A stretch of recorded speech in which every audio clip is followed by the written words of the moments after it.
అందరికీ నమస్కారం. ఈరోజు మనం చెప్పుకోబోయే కథ సవతి అత్తగారు. కథలోకి వెళ్ళబోయే ముందు మీరు కనుక మన ఛానల్ని ఫస్ట్ టైం చూస్తున్నట్లయితే తప్పకుండా మన ఛానల్ని లైక్ చేయండి, షేర్ చేయండి, సబ్స్క్రైబ్ చేయండి, బెల్ ఐకాన్ క్లిక్ చేసి ఆల్ అనే బటన్ని ప్రెస్ చేయడం మర్చిపోకండి. కథని ఎక్కడ స్కిప్ చేయకుండా వినండి. మరి కథలోకి వెళ్ళిపోదామా? సరస్వతి శంకరయ్య దంపతులకి మాత్రం అనా కానీ కూడా స్థిరచరాస్తులు లేవు. బ్రతుకు తెరువు కోసం శంకరయ్య ఆ ఊళ్ళో పొలాలు కౌలుకి తీసుకుని భార్య తాళిబొట్టుని తాకట్టు పెట్టి ఆ వచ్చినటువంటి డబ్బుల్ని పెట్టుబడిగా పెట్టి పొలం సాగు చేస్తూ ఉంటాడు. సరస్వతి ఇంటి పట్టునే ఉండి 2 గేదెల్ని కాస్తూ ఆ వచ్చిన పాలు, పెరుగు, వెన్న, నెయ్యి అమ్ముతూ ఎలాగో గుట్టుగా సంసారాన్ని ఈడ్చుకొచ్చే దంపతులు వీళ్ళు. కాకపోతే వీళ్లకు ఉన్నది మంచి బుద్ధి, దుర్గుణం, దుష్టబుద్ధులు లాంటివి లేవు వీళ్ళకి. శంకరయ్య, సరస్వతి ఎవరైనా అదిలించి మాట్లాడితే గట్టిగా కూడా మాట్లాడలేనంత మెతక స్వభావులు.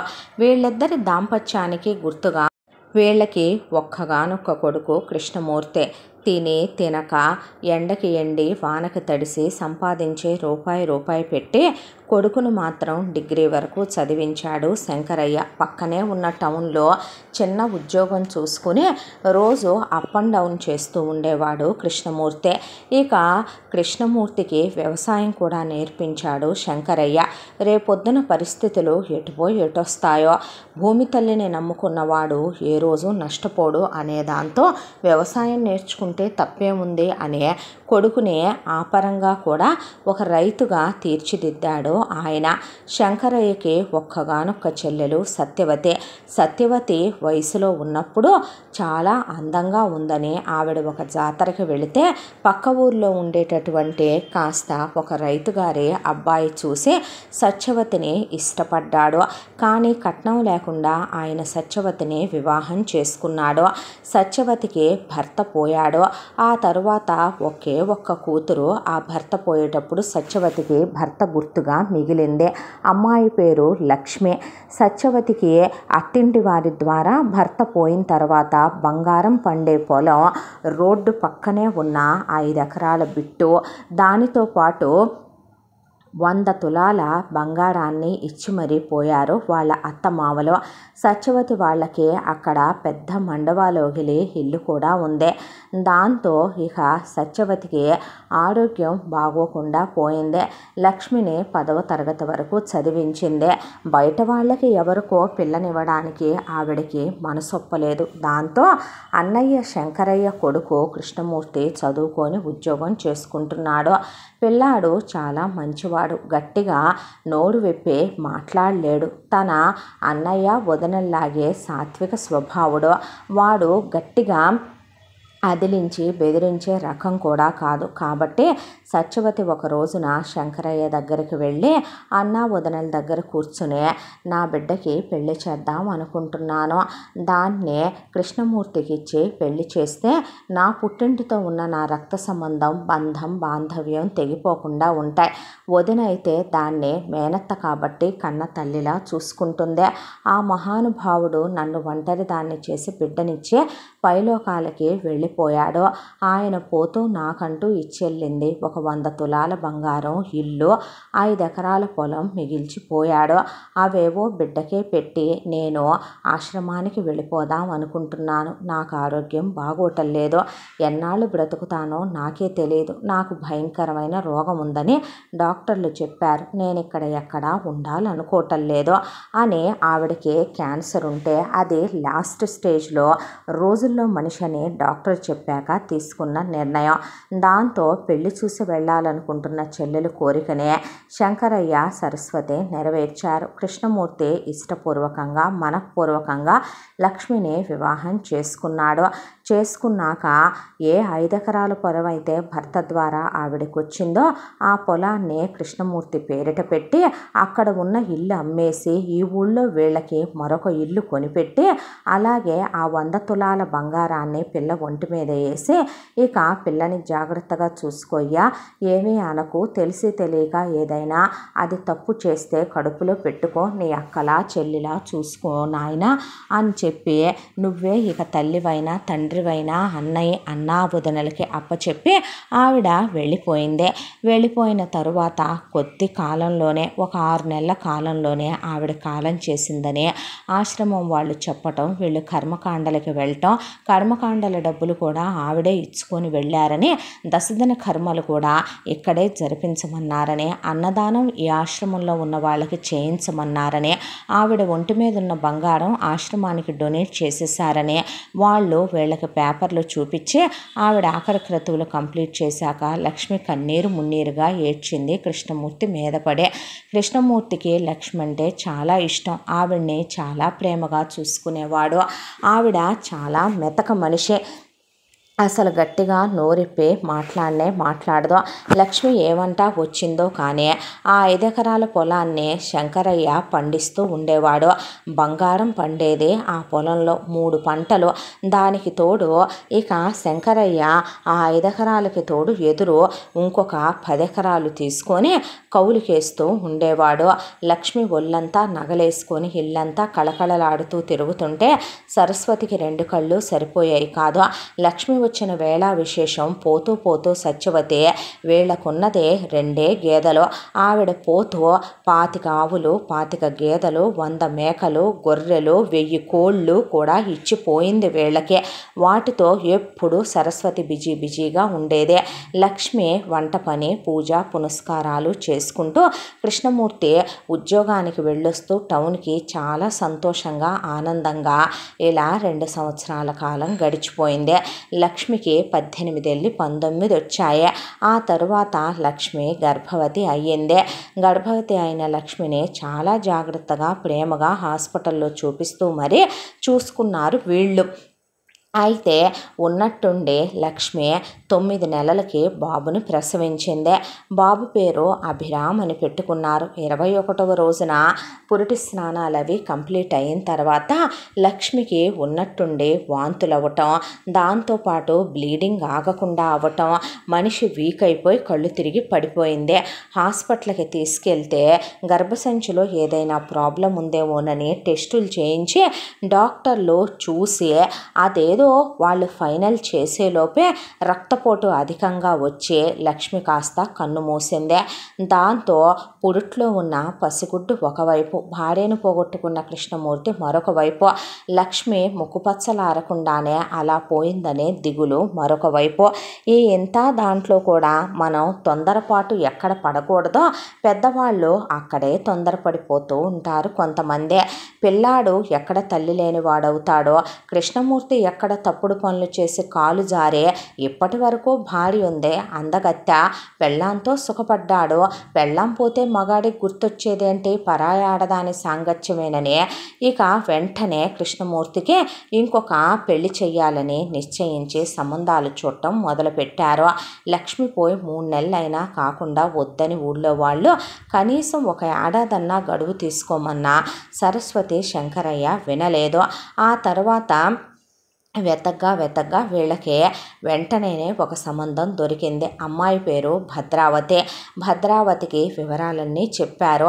చెప్తే ఇష్టపూర్వకంగా మనఃపూర్వకంగా ఒప్పుకుందే. పావల కాని కట్న కానుకలు తెచ్చింది లేదు. వీళ్ళ కులం కూడా కాదు. వీళ్ళ కులంలో కలుపుకున్నారు తెచ్చుకొని. ఇక 2వ సంబంధం వాడిని, ఒక బిడ్డ తండ్రిని చేసుకోవటానికి, అందులోనూ ఒక పెళ్ళి కూడా కాని కన్య అంటే కష్టం కదా అనే దాంతో వీళ్ళు ఏమీ మాట్లాడలా. పెళ్ళి అయిపోయింది. ఊళ్ళో సింపుల్గా చేసి ఇంటికి తీసుకొచ్చారు. తీసుకొచ్చిన తర్వాత మొదటి రాత్రులు అవి అయిపోయిన తర్వాత తన అందచందాలతో పడక సుఖంలో పెట్టి కృష్ణమూర్తికి కాస్త ఆ ధ్యాస విపరీతంగా ఎక్కువ. దానికి తోడు నోరెత్తి ఎటు మాట్లాడ్డు కాబట్టి ఆమ్యామ్య అంతేగా రకం కాబట్టి బొడ్లో తాళాల గుత్తిలో ఒక తాళం చెవించేసి దోపేసింది భద్రావతి. నోరెత్తితే నోరు కుట్టేస్తానని నోటితో పాటు నవరంధ్రాలు మూయించేసి ఓ పక్కన కూర్చోబెట్టి తన కొంగు పట్టుకొని తిప్పేలాగా తయారు చేసేసింది కృష్ణమూర్తిని. ఆ తర్వాత నుంచే వీడు దరిద్రుడని, పుట్టంగానే అమ్మని మింగాడని, వీడినేమైనా నేను కన్నానా అని, వీడేమైనా నా కొడుక అని, వీడు సవతి కొడుకని లక్ష్మి ఫోటో హాల్లోంచి తీసి స్టోర్ రూమ్లో ఇసిరేసి పసివాడైన పిల్లాన్ని పడేసి చావబాది వదిలిపెట్టేదే.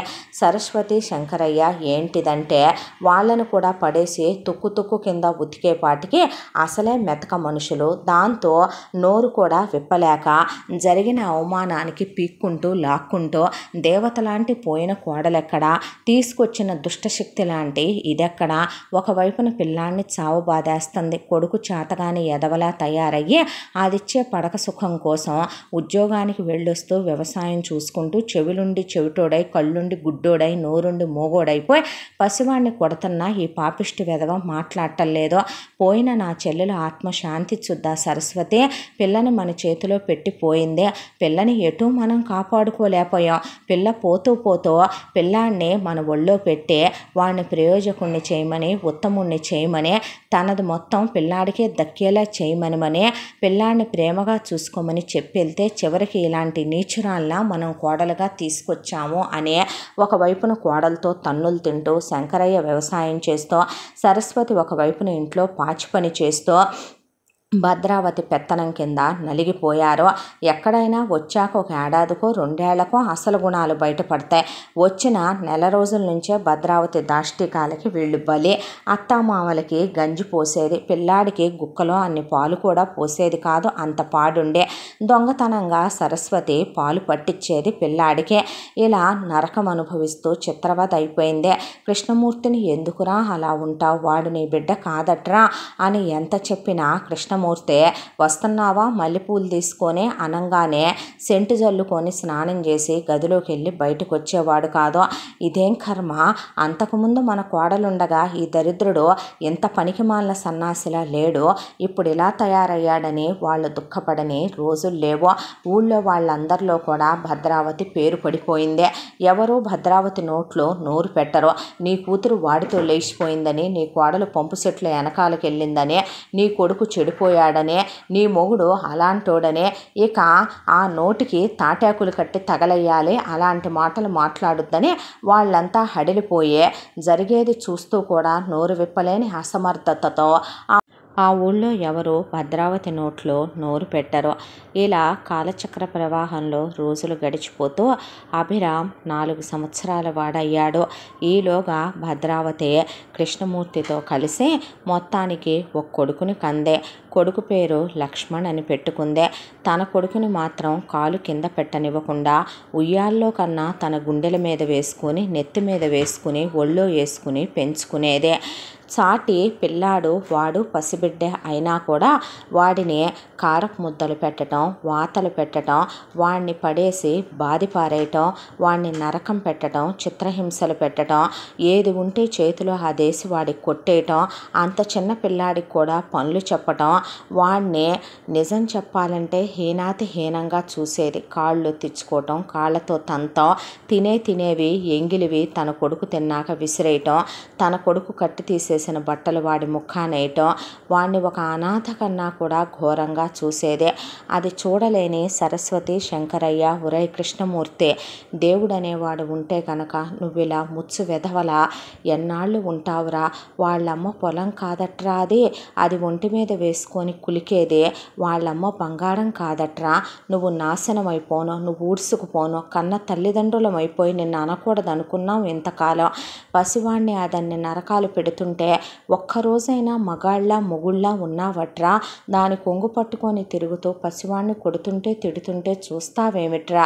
జీతం తెచ్చి దానికే ఇస్తావు, పొలం మీదవి దానికే ఇస్తున్నావు, ఇంట్లో అది మకుటం లేని మహారాణి, ఆయన చేత పనులు చేయించుతోంది, వ్యవసాయ పనులు, నా చేత పాచి పని చేయిస్తోంది, మాకు గంజి నీళ్లు పోస్తోంది, కొడుతుంది, తిడుతుంది, ఆయన చూస్తూనే ఊరుకుంటున్నావు.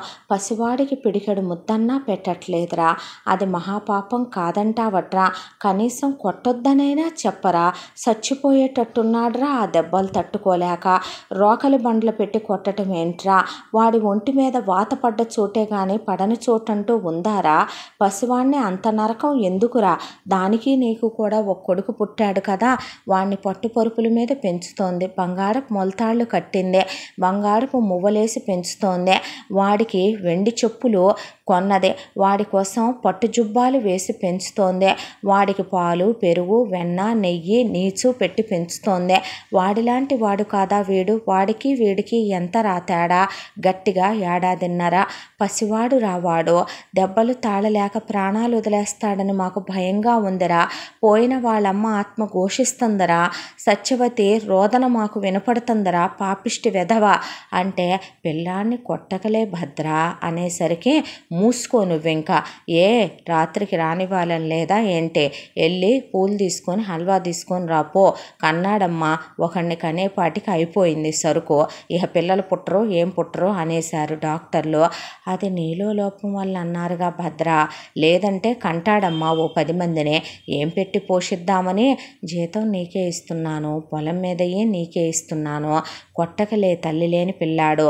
బాగుంది. మంచి చెడు తప్పు ఒప్పు నేర్పకపోతే సవిత్తల్లి ఇంకే ఉంది గాలికి తయారు చేసింది అంటారు. రేపేడు గాలిదవలా తయారవుతాడని దబిడి దిబిడి బాది పారేసేది పిల్లాడినే.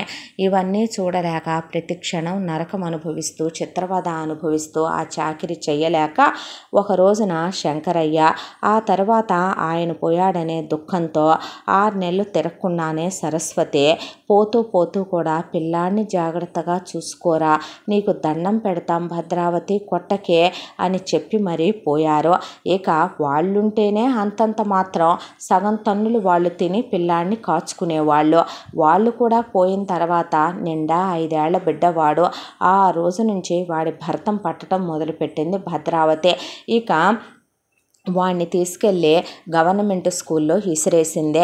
తన కొడుకును మాత్రం టౌన్కి స్కూల్ బస్సులో ఇంగ్లీష్ మీడియం ఏసీ బళ్ళో వేసి కాన్వెంట్కు పంపించేదే. వ్యవసాయ పనులు కృష్ణమూర్తికి అప్పచెప్పి లెక్కాడొక్క మొత్తం తనే చూసుకునేదే. కృష్ణమూర్తి ఉద్యోగానికి వెళ్ళాలి, వ్యవసాయం చెయ్యాలి.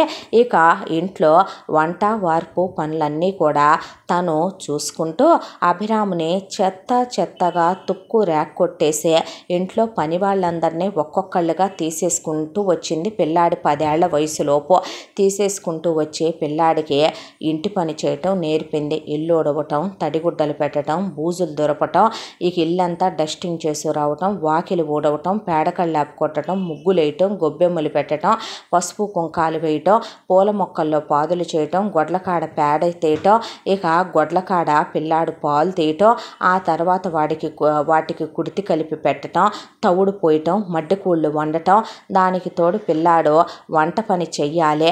వంట ఎంత అంటే తను చెప్పినట్టే మెజర్మెంట్లు పడాలి.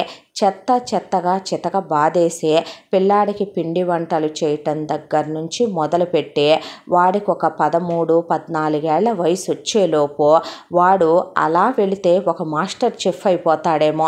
అలా వాడి చేత ఈ వంట వచ్చు ఈ వంట రాదు అనకుండా జిలేబీలు జాంగిరీలు దగ్గర నుంచి ఇక చెక్కిడాలు చక్రాల వరకు కూడా పచ్చళ్ళు పిండి వంటలు కారపొళ్ళు వరకు మొత్తం సమస్తం కూడా వాడికి నేర్పిచ్చేసిందే.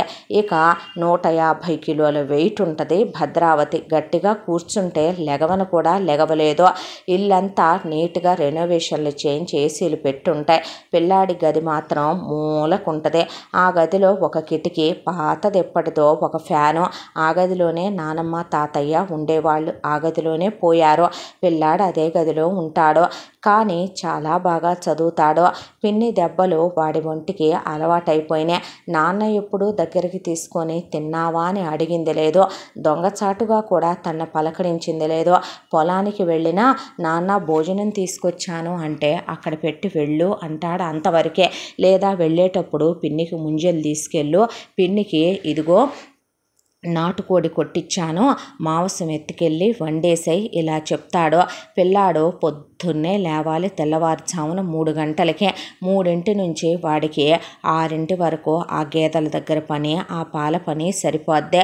అక్కడి నుంచి మొదలు పెడితే ఇల్లు ఉడిసి కళ్ళాపులు కొట్టి ముగ్గులు పెట్టి తడిగుడ్లు పెట్టి డస్టింగులు చేసి ఆ తర్వాత వాడు స్నానం చేసి పూజ వాడే చేసి ఆ తర్వాత అన్నం కూరలు వాడే వండి టిఫిన్లు వాడే వండి ఆ తర్వాత స్నానాలకి నీళ్లు కాచి బాయిలర్లో అందరికీ నీళ్లు తోడి ఆ తర్వాత తన కొడుకుని వాడే రెడీ చేసి వాడిని స్కూల్ వ్యాన్ ఎక్కిచ్చేసి పిల్లాడు ఆ తర్వాత గబా గబా తను పెట్టాలి, వాడు తీసుకొని తినకూడదు. ఏదో ఒకటి అందరు తినగా మిగిలిందే 2 ఇడ్డెన్లో లేదంటే కనుక ముక్కలుగా విరిగిపోయినాయో తన కొడుకు వద్దని వదిలేసిపోయిన ఎంగిలియో 2 దోశలో, ఇక రాత్రియో 2 రోజుల క్రితానియో 3 రోజుల క్రితానియో ఫ్రిడ్జ్లో ఉన్న కూరలో ఏమీ లేనప్పుడు అన్ని వాడు వండినా సరే అంత పచ్చడో పిసికేసి మొత్తానికి వాడికి టిఫిన్ పెట్టి పంపించేస్తుంది. మధ్యాహ్న భోజనం స్కూల్లోనే వాడిదే. ఆ తర్వాత పిల్లాడికి 6వ తరగతి నుంచి స్కాలర్షిప్ వస్తుంది, అది తనే తీసుకుంటుంది. ఆ తర్వాత ఇలా చదువుకుంటూ పిల్లాడి 10th క్లాస్ కంప్లీట్ అయిపోయింది. తన కొడుకు మాత్రం కాన్వెంటుల్లో చదువుకుంటూ వస్తున్నాడు. ఒకవైపు నుంచే 10th అయిపోయాక ఇంటరు గవర్నమెంట్ కాలేజీలో ఇసిరేసి వచ్చిందే. చదువుకున్నాడు చాలా మంచి మెరిట్లతో, 10th మెరిట్లతో ఇంటరు పాస్ అయి మెరిట్ స్కాలర్షిప్ కూడా యాడ్ అయింది పిల్లాడికి. క్యాస్ట్ స్కాలర్షిప్, మెరిట్ స్కాలర్షిప్ 2 వస్తాయి పిల్లాడికి. ఆ తర్వాత ఎంసెట్లో టాప్ ర్యాంక్ వచ్చిందే. పెద్ద పెద్ద కాలేజీల వాళ్ళు ఫ్రీ సీట్ ఇస్తామని పిల్లాడిని జాయిన్ చేయమనమని పిల్లాడి ఇంటర్వ్యూ టీవీలో పడేపాటికి అందరూ వచ్చి అడిగినా సరే వీడు ఇంజనీర్ అయితే ఇంజనీరింగ్ చదివితే నేను బావిలో దూకుతా, ఉరేసుకొని సస్తా, నేను ప్రాణాలతో ఉండను, వీడు ఏమాత్రం ఇంజనీర్ అవటానికి వీలు లేదు, నేను రైలు కింద పడి సస్తాను, తీసుకెళ్ళి వీడిని ఇంతకుముందు ఇంటర్ చదివిన కాలేజీలోనే డిగ్రీ కూడా ఉంది, తీసుకెళ్ళి డిగ్రీలో పడే ఈడు ఇంజనీర్ అయి నా కొడుకు ఇంజనీర్ అయితే ఇంకా ఇంజనీర్కి విలువే ఉంటుంది, నా కొడుకే ఉండాలి, ఎప్పుడైనా మొదటి స్థానంలో వీడు కాదు, వీడిని ఏమైనా నేను కన్నానా, నాకేమైనా వీడు పుట్టాడా, వీడిని సావగొట్టకుండా బతికిచ్చి ఉంచటమే ఎక్కువ విషయమని నానా యాగి గొడవ చేసేపాటికి ఇక కృష్ణమూర్తి పిల్లాడిని డిగ్రీ కాలేజీలో జాయిన్ చేయడానికి సిద్ధపడితే నేను ఇక్కడ జాయిన్ అవ్వను, అసలు నేను ఈ ఊళ్ళోనే ఉండను, నేను సిటీలో డిగ్రీ కాలేజీలో జాయిన్ అవుతాను అంటే నీ అమ్మ మొగుడు కడతాడంటరా డబ్బులు అని అడిగింది భద్రావతి. ఎక్కడి నుంచి తెచ్చి కట్టమంటావురా డబ్బులు అని అడిగితే అక్కడ దాకా వస్తే ఆ 5 ఎకరాల పొలం ఎవరి ముష్టో, ఎవరి పేరు మీద రాసి బిచ్చమేసి వెళ్ళారో అందరికీ తెలుసు. తెలియనట్టు ఇక్కడ ఒక్కొక్కళ్ళు నోళ్ళు మూసుకొని నాటకాలు ఆడినంత మాత్రాన, కొంగులు పట్టుకొని తిరిగినంత మాత్రాన, నోట్లో బెల్లం గడ్డలు పెట్టుకున్నంత మాత్రాన ప్రపంచానికి తెలియని విషయమేమీ కాదులే అది. అయినా నాకు మెరిట్ స్కాలర్షిప్ వస్తుంది, క్యాస్ట్ స్కాలర్షిప్ వస్తుంది, నా కడుపు నేను హాస్టల్లో ఉండి పోసుకోగలను, నేను పార్ట్ టైం జాబ్ చేసుకోగలను, నేను ఉండను అంటంటే ఆల్రెడీ ఇంజనీరింగ్ అయితే నన్ను చదవనివ్వని అన్నావు కదా పిన్ని, నేను ఏం పాపం చేశాను, ఏం తప్పు చేశాను, నీ కడుపున పుట్టిన వాడిని నువ్వు చదివిచ్చేది ఎవరి డబ్బులతోనో ఇక్కడ అందరికీ తెలుసు. నీతి జాతి ఉంటే గనక, ఒక అమ్మ అబ్బకు పుట్టిన వాళ్ళు అయితే కనుక రోషం పౌరుషం ఉంటే గనక ఇహ నన్ను ఆపరనుకుంటాను వాళ్ళు అనేపాటికి కృష్ణమూర్తికి ఆ మాటలు పెళ్ళున ఎవరో పెట్టి తీసినట్టే తగిలినే.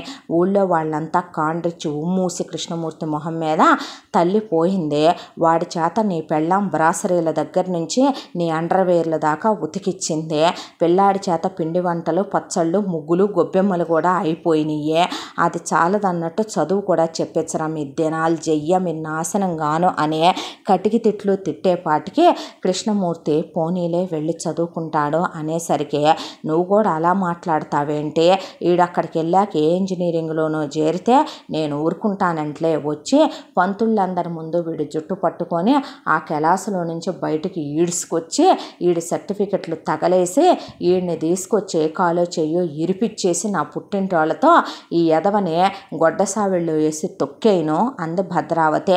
నీకంత భయం అక్కర్లేదులే అని పిల్లాడెళ్ళి సిటీలో ఒక డిగ్రీ కాలేజీలో చేరాడు. కృష్ణమూర్తి అడ్మిషన్ చేయించే రోజు వచ్చిన పిల్లాడు అస్సలు మాట్లాడిచ్చేవాడు కాదు కృష్ణమూర్తినే. వచ్చి ఫీజు కట్టి ఆ తర్వాత మెరిట్ మీద కాబట్టి చాలా తక్కువ ఫీజే పిల్లాడిదే, దానికి తోడు స్కాలర్షిప్స్ వస్తాయితే నీ స్కాలర్షిప్ నువ్వు ఇంకా పిన్నికి ఇవ్వద్దులే ఉంచుకో అంటే నువ్వు ఇంకా వెళ్ళు మళ్ళీ వెళ్తూ వెళ్తూ మల్లెపూలు హల్వా మర్చిపోయి వెళ్ళకు అనేసి లోపలికి వెళ్ళిపోయాడు హాస్టల్లోకి. పిల్లాడు చాలా బాగా చదువుకునేవాడు. ఆ హాస్టల్లో ఉన్న ప్రిన్సిపల్ గారికి, అలాగే హెచ్ఓడికి, అక్కడే ఉన్నటువంటి మిగతా లెక్చరర్లకి కూడా పిల్లాడిని జాయిన్ చేసేటప్పుడు బాగా చదువుతాడు, చూస్తుండమని కృష్ణమూర్తి చెప్తే వాళ్ళ పర్మిషన్ తీసుకుని పిల్లాడు ఈవినింగ్ నుండి బయటకు వెళ్ళి కాసేపు పార్ట్ టైం జాబ్ చేసుకొని వస్తూ దాంతోపాటు కంప్యూటర్ కోర్సులో జాయిన్ అయ్యి స్కాలర్షిప్ డబ్బులు వృధా చేయకుండా కంప్యూటర్ కోర్సు నేర్చుకుంటూ ఆ స్కాలర్షిప్ డబ్బులు పెట్టే అందులో బట్టలు కొనుక్కుంటూ హాస్టల్ ఫీజు తనే కట్టుకుంటూ ఒకవైపు నుంచి పార్ట్ టైం జాబ్ చేసిన డబ్బులు 4 రాళ్ళు ఒక అకౌంట్ ఓపెన్ చేసి అందులో పడేసుకుంటూ కష్టం వచ్చినా అవసరం వచ్చినా ప్రాజెక్టులన్నా ఉంటాయని అలా ఉద్యోగం చేసుకుంటూ మొత్తానికి డిగ్రీ చదవటం మొదలుపెట్టాడు. అదే డిగ్రీలో అభిరామ్కి వసుంధర అని ఒక అమ్మాయి పరిచయం అయింది. వసుంధరకి తల్లి తండ్రి ఇద్దరు లేరు. వసుంధర వాళ్ళ నాన్న పోతూ వసుంధర పేరు మీద ఇంత అమౌంట్ అని బ్యాంకులో వేసి వెళ్తే దాని మీద వచ్చేటటువంటి వడ్డీతో చుట్టాలే వసుంధరని అంతవరకు కూడా ఆ డబ్బులు కట్టి ఎంత అని వసుంధర కడుపుకు పెట్టే ముద్దకి లెక్క చూసి తీసుకొని వసుంధరని చదివిస్తూ వచ్చారు. కాకపోతే అభిరామ్లో కొట్టటాలు తిట్టటాలు వాతలు పెట్టటాలు లేవు. నువ్వు సరిగ్గా చదువుకుంటే సరే, లేదంటే కనుక చదువు ఆపేసి ఇంట్లో కూర్చోబెట్టాల్సి వస్తుందని మాత్రం వాళ్ళు తల్లి ప్రేమ తండ్రి ప్రేమ అయితే పంచేవాళ్ళు కాదు. అలా అని వాళ్ళ పిల్లలతో సమానంగానూ చూసేవాళ్ళు కాదు. ఏదో మొయ్యరాని భారం వచ్చి నెత్తిన పడిందన్నట్టు తప్పని దరిద్రం అన్నట్టే సాకారు ఆ అమ్మాయిని. అసలు వసుంధర 6వ తరగతి నుంచి కూడా తల్లిదండ్రులు చిన్నప్పుడే పోయారు. పిల్ల 5వ క్లాస్కే. 6వ క్లాస్ నుంచి పిల్ల హాస్టలే. ఎప్పుడన్నా సెలవులకు వెళ్ళినా ఇక పిల్లని కొట్టటాలు తిట్టటాలు లేకపోయినా వాళ్ళు మాత్రం వాళ్ళ మనిషిలా చూసేవాళ్ళు కాదు. అలా మెరిట్ మీదే చదువుకుంటూ వచ్చింది వసుంధర. తనకు కూడా స్కాలర్షిప్స్ వస్తాయి. ఇక తండ్రి డబ్బుల్లో కొంత వాళ్ళు దిగమింగగా కాస్త ఫీజులుగా మాత్రం కట్టేవాళ్ళు. వాళ్ళమ్మ బంగారం దాదాపు 150 కాసులుంటే చుట్టాలు నొక్కేశారు. ఆ విషయం వసుంధరకి తెలుసు. ఏం మాట్లాడుతుంది, ఏ లెక్కల్లోకి తీసి మాట్లాడే వయసనే నా అనేవాళ్ళు ఎవరూ లేని వాళ్ళ బ్రతుకులు ఇలాగే అయిపోతాయేమో. అలా వచ్చిన వసుంధర కూడా హాస్టల్లోనే చేరి డిగ్రీ చదువుతోంది. అభిరామ్ క్లాస్లోనే. వీళ్ళిద్దరికీ పరిచయం ఏర్పడింది. ఆ తర్వాత మంచి స్నేహితులయ్యారు.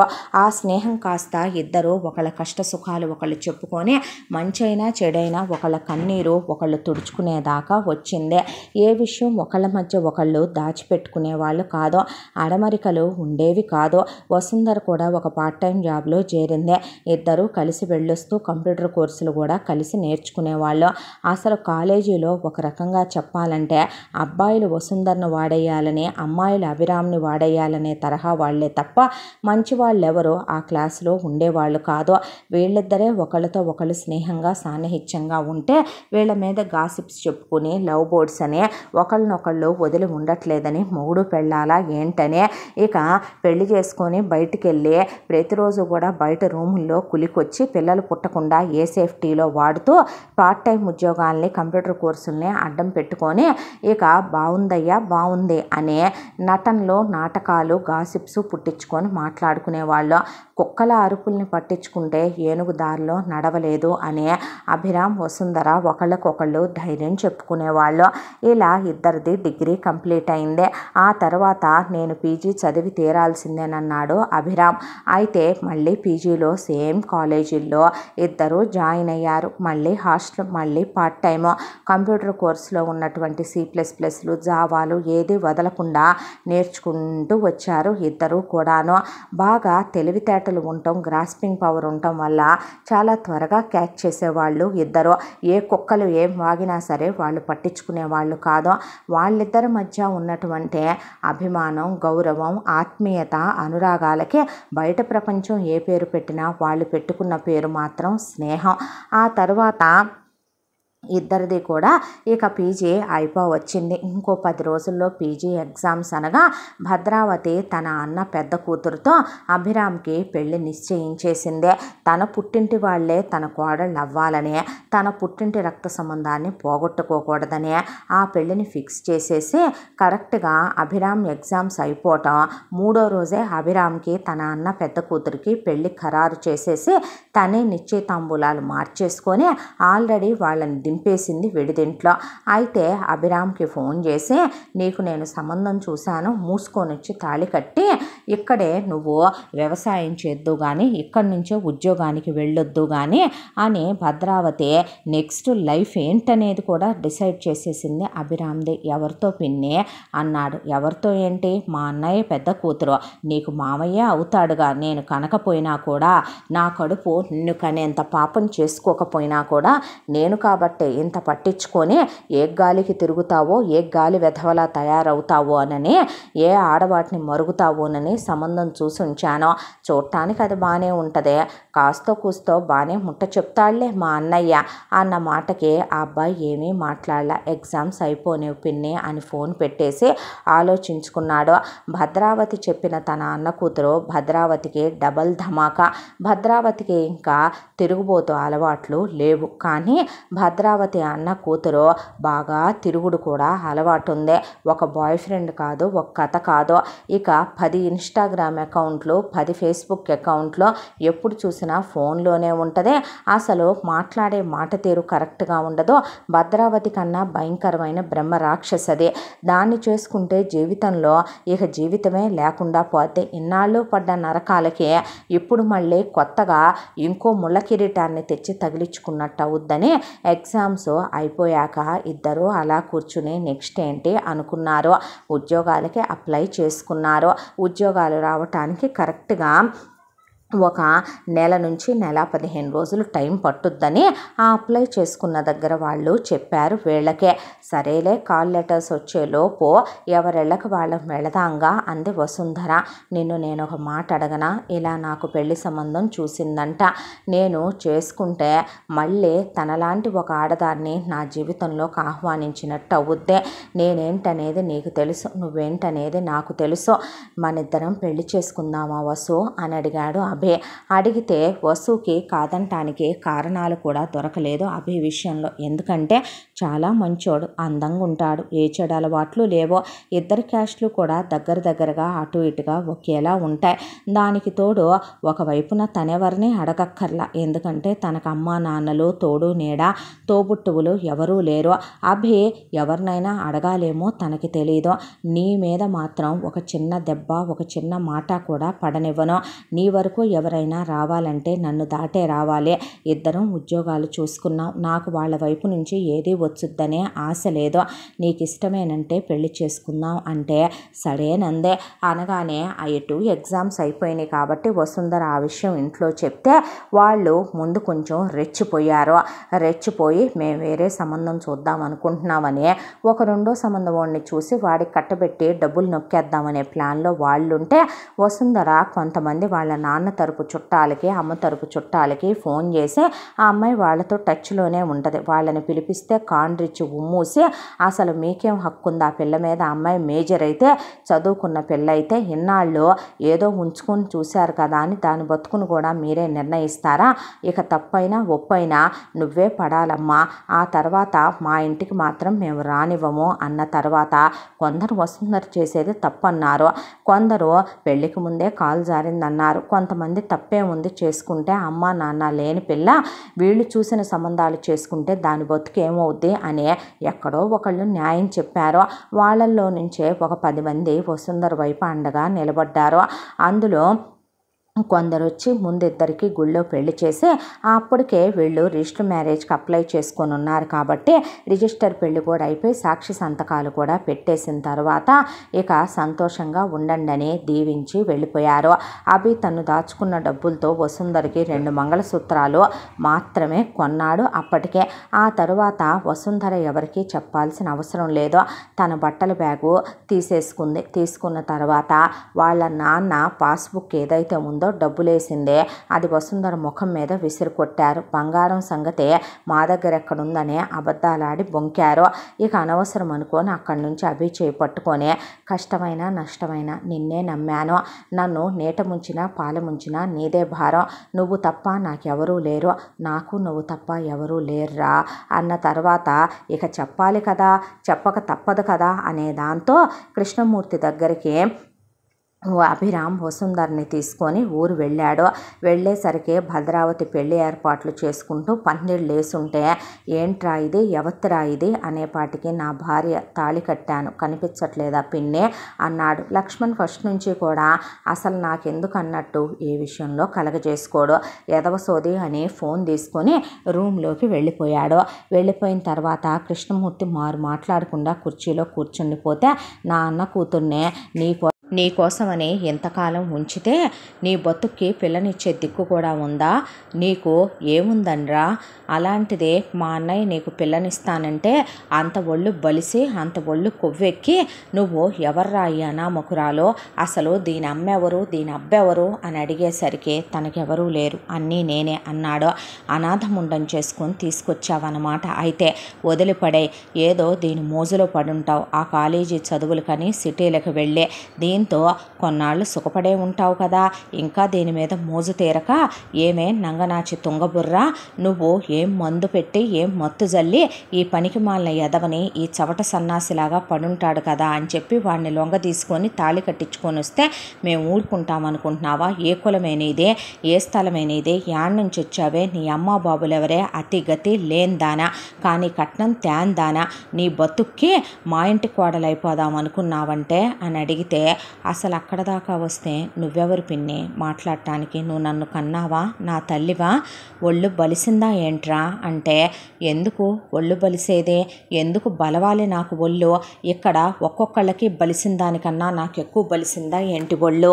నీ అన్న కూతుర్ని నేను చేసుకుంటానని చెప్పానా? దాన్నేమైనా నేను ప్రేమించానా? ప్రేమలేఖలు రాశానా? దాని ఎన్నో ప్రియుడిని తీసుకొచ్చి చెప్పించాలే నీకు అది ఎంతమందితో కాళ్ళు జారిందనే విషయం. అలాంటి క్యారెక్టర్లెస్ వాటిని నేనెందుకు చేసుకోవాలి? కులం కులం అంటున్నావు, నువ్వేమైనా మా కులమా? ఈయన చేసుకోలేదా ఆడదాని కోసం మొహమాసిపోయి? నేనేమి తనతో కాలు జారలేదే. ఈరోజు కూడా మా ఇద్దరికీ శోభనం జరగలేదు. పెళ్లి చేసుకున్న తర్వాత నేను ఇక్కడికే తీసుకొచ్చాను. నా భార్య తనకి విలువ లేకుండా నువ్వు మాట్లాడితే నేను ఊరుకోను. కట్న కానుకలు తేలేదా? నువ్వేం తీసుకొచ్చావు? అక్కడ దాకా వస్తే నీ ఒంటి మీద ఉన్న బంగారం ఎవరిదో ఇక్కడ అందరికీ తెలుసు, అది మా అమ్మదని.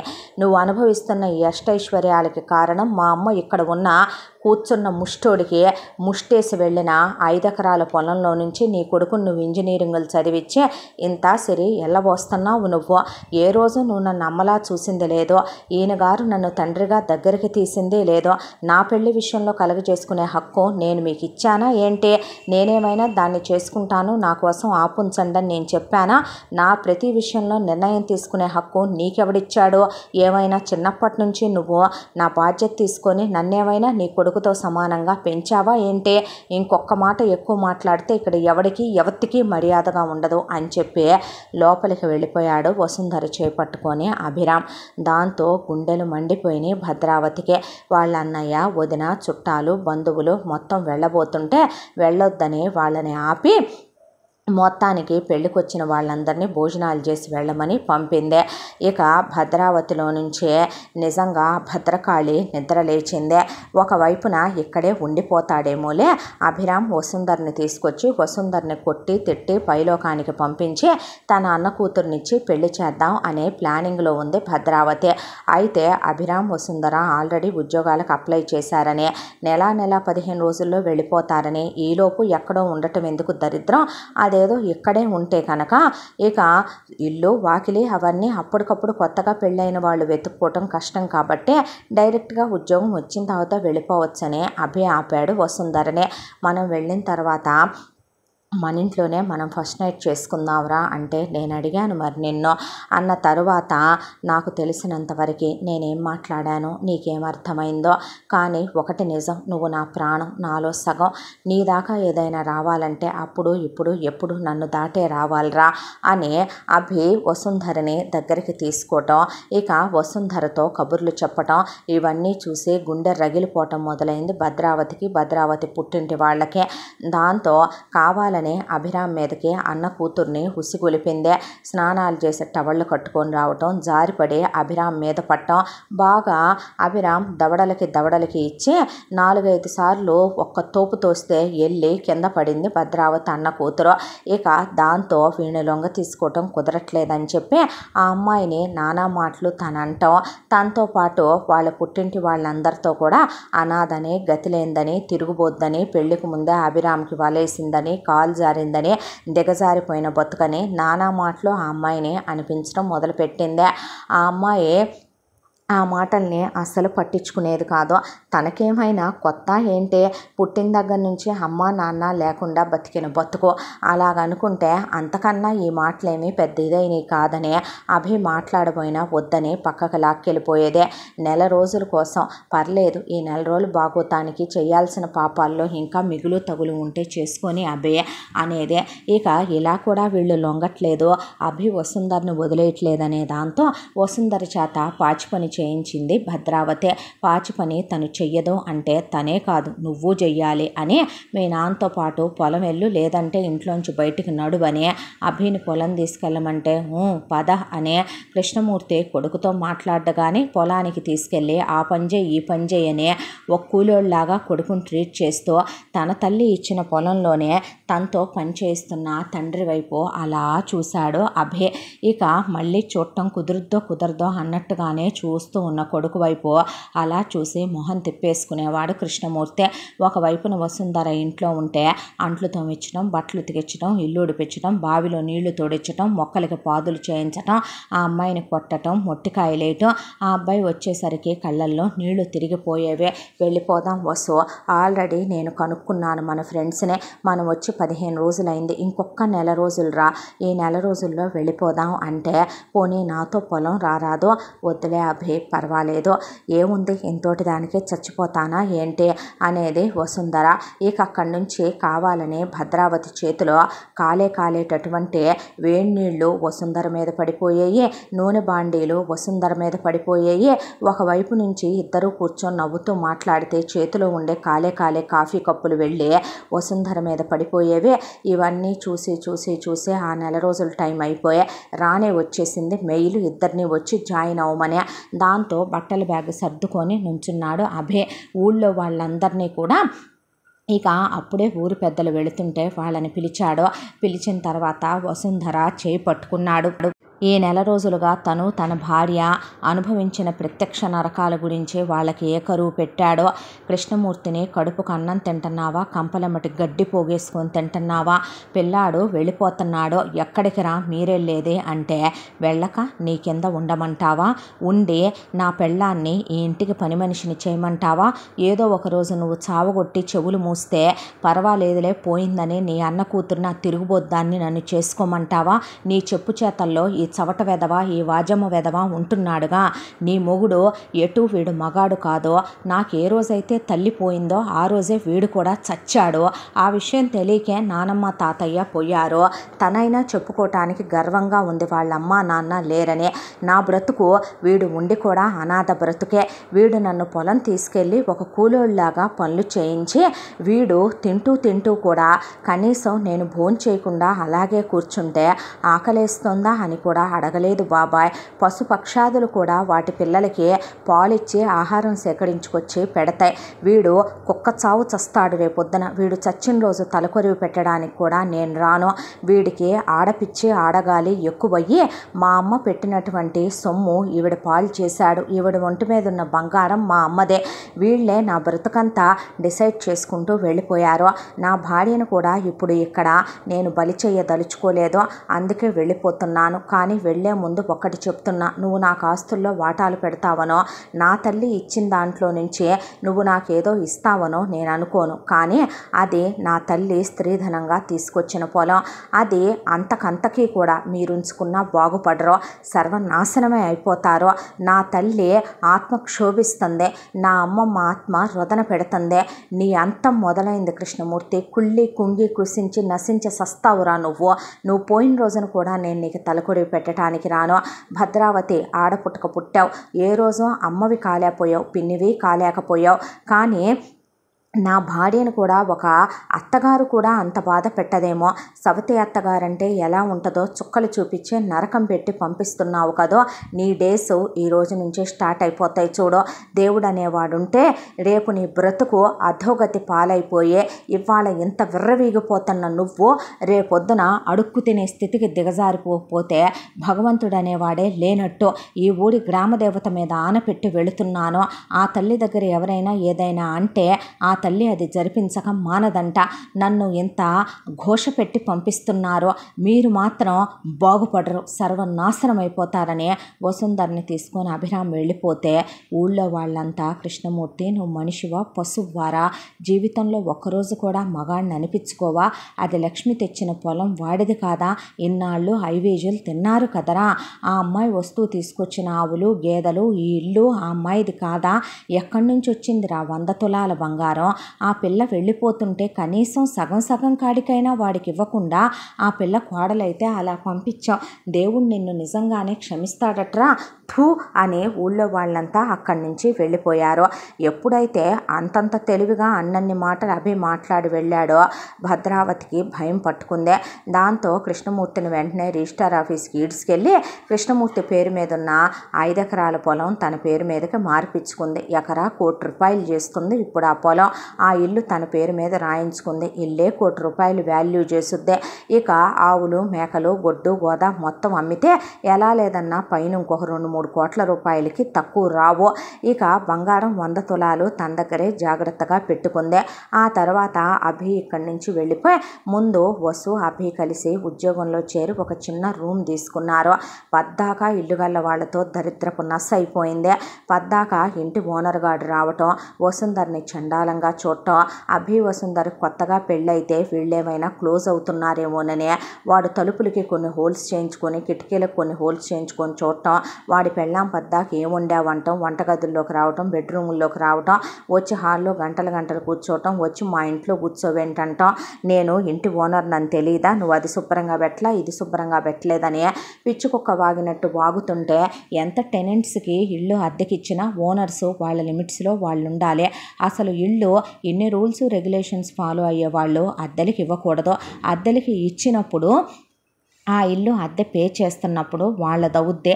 మనం ఎక్కడైతే ఉద్యోగం చేస్తామో ఉద్యోగం చేస్తున్నప్పుడు మన టైంని వాళ్ళు కొనుక్కుంటారో ఆ టైంలో మనం పని చేయకుండా కూర్చుంటే వాళ్ళు ఊరుకోరు కదా. అలా పనిచేసినందుకే వాళ్ళు మనకి జీతం ఇస్తారు. ఇదెక్కడ కర్మంట. ఇంటద్దె కడుతూ కరెంటు బిల్లు కడుతూ మెయింటెనెన్స్లు కడుతూ వాటర్ బిల్లులు కడుతూ ఒకవైపున ఇంటి మీద వీళ్ళ అథారిటీ ఏంటి, ప్రతిదానికి వీళ్ళ పెత్తనం ఏంటి. వసుంధరకి అసహ్యం వేసిందే. దాంతో తన తండ్రి ఎంత డబ్బులు ఉంచాడోనని అభిని తీసుకొని వెళ్ళి ముందు బ్యాంకులో క్యాష్ అంతా కూడా పాస్బుక్లో వేసిమ్మంటే కరెక్ట్గా 30 లక్షల రూపాయలు ఉన్నాయి. ఆ 30 లక్షల రూపాయలని వడ్డీతో సహా ఎంత వస్తాయి అని అడిగితే 35 లక్షలు వస్తాయి అని చెప్పారు. 35 లక్షలు వస్తాయంటే మొత్తం డ్రా చేసిందే. డ్రా చేసిన తర్వాత సిటీ అవుట్కట్స్లో 25 లక్షల్లో ఒక అపార్ట్మెంటు 2 BHK ఫ్లాట్ చూసుకున్నారు.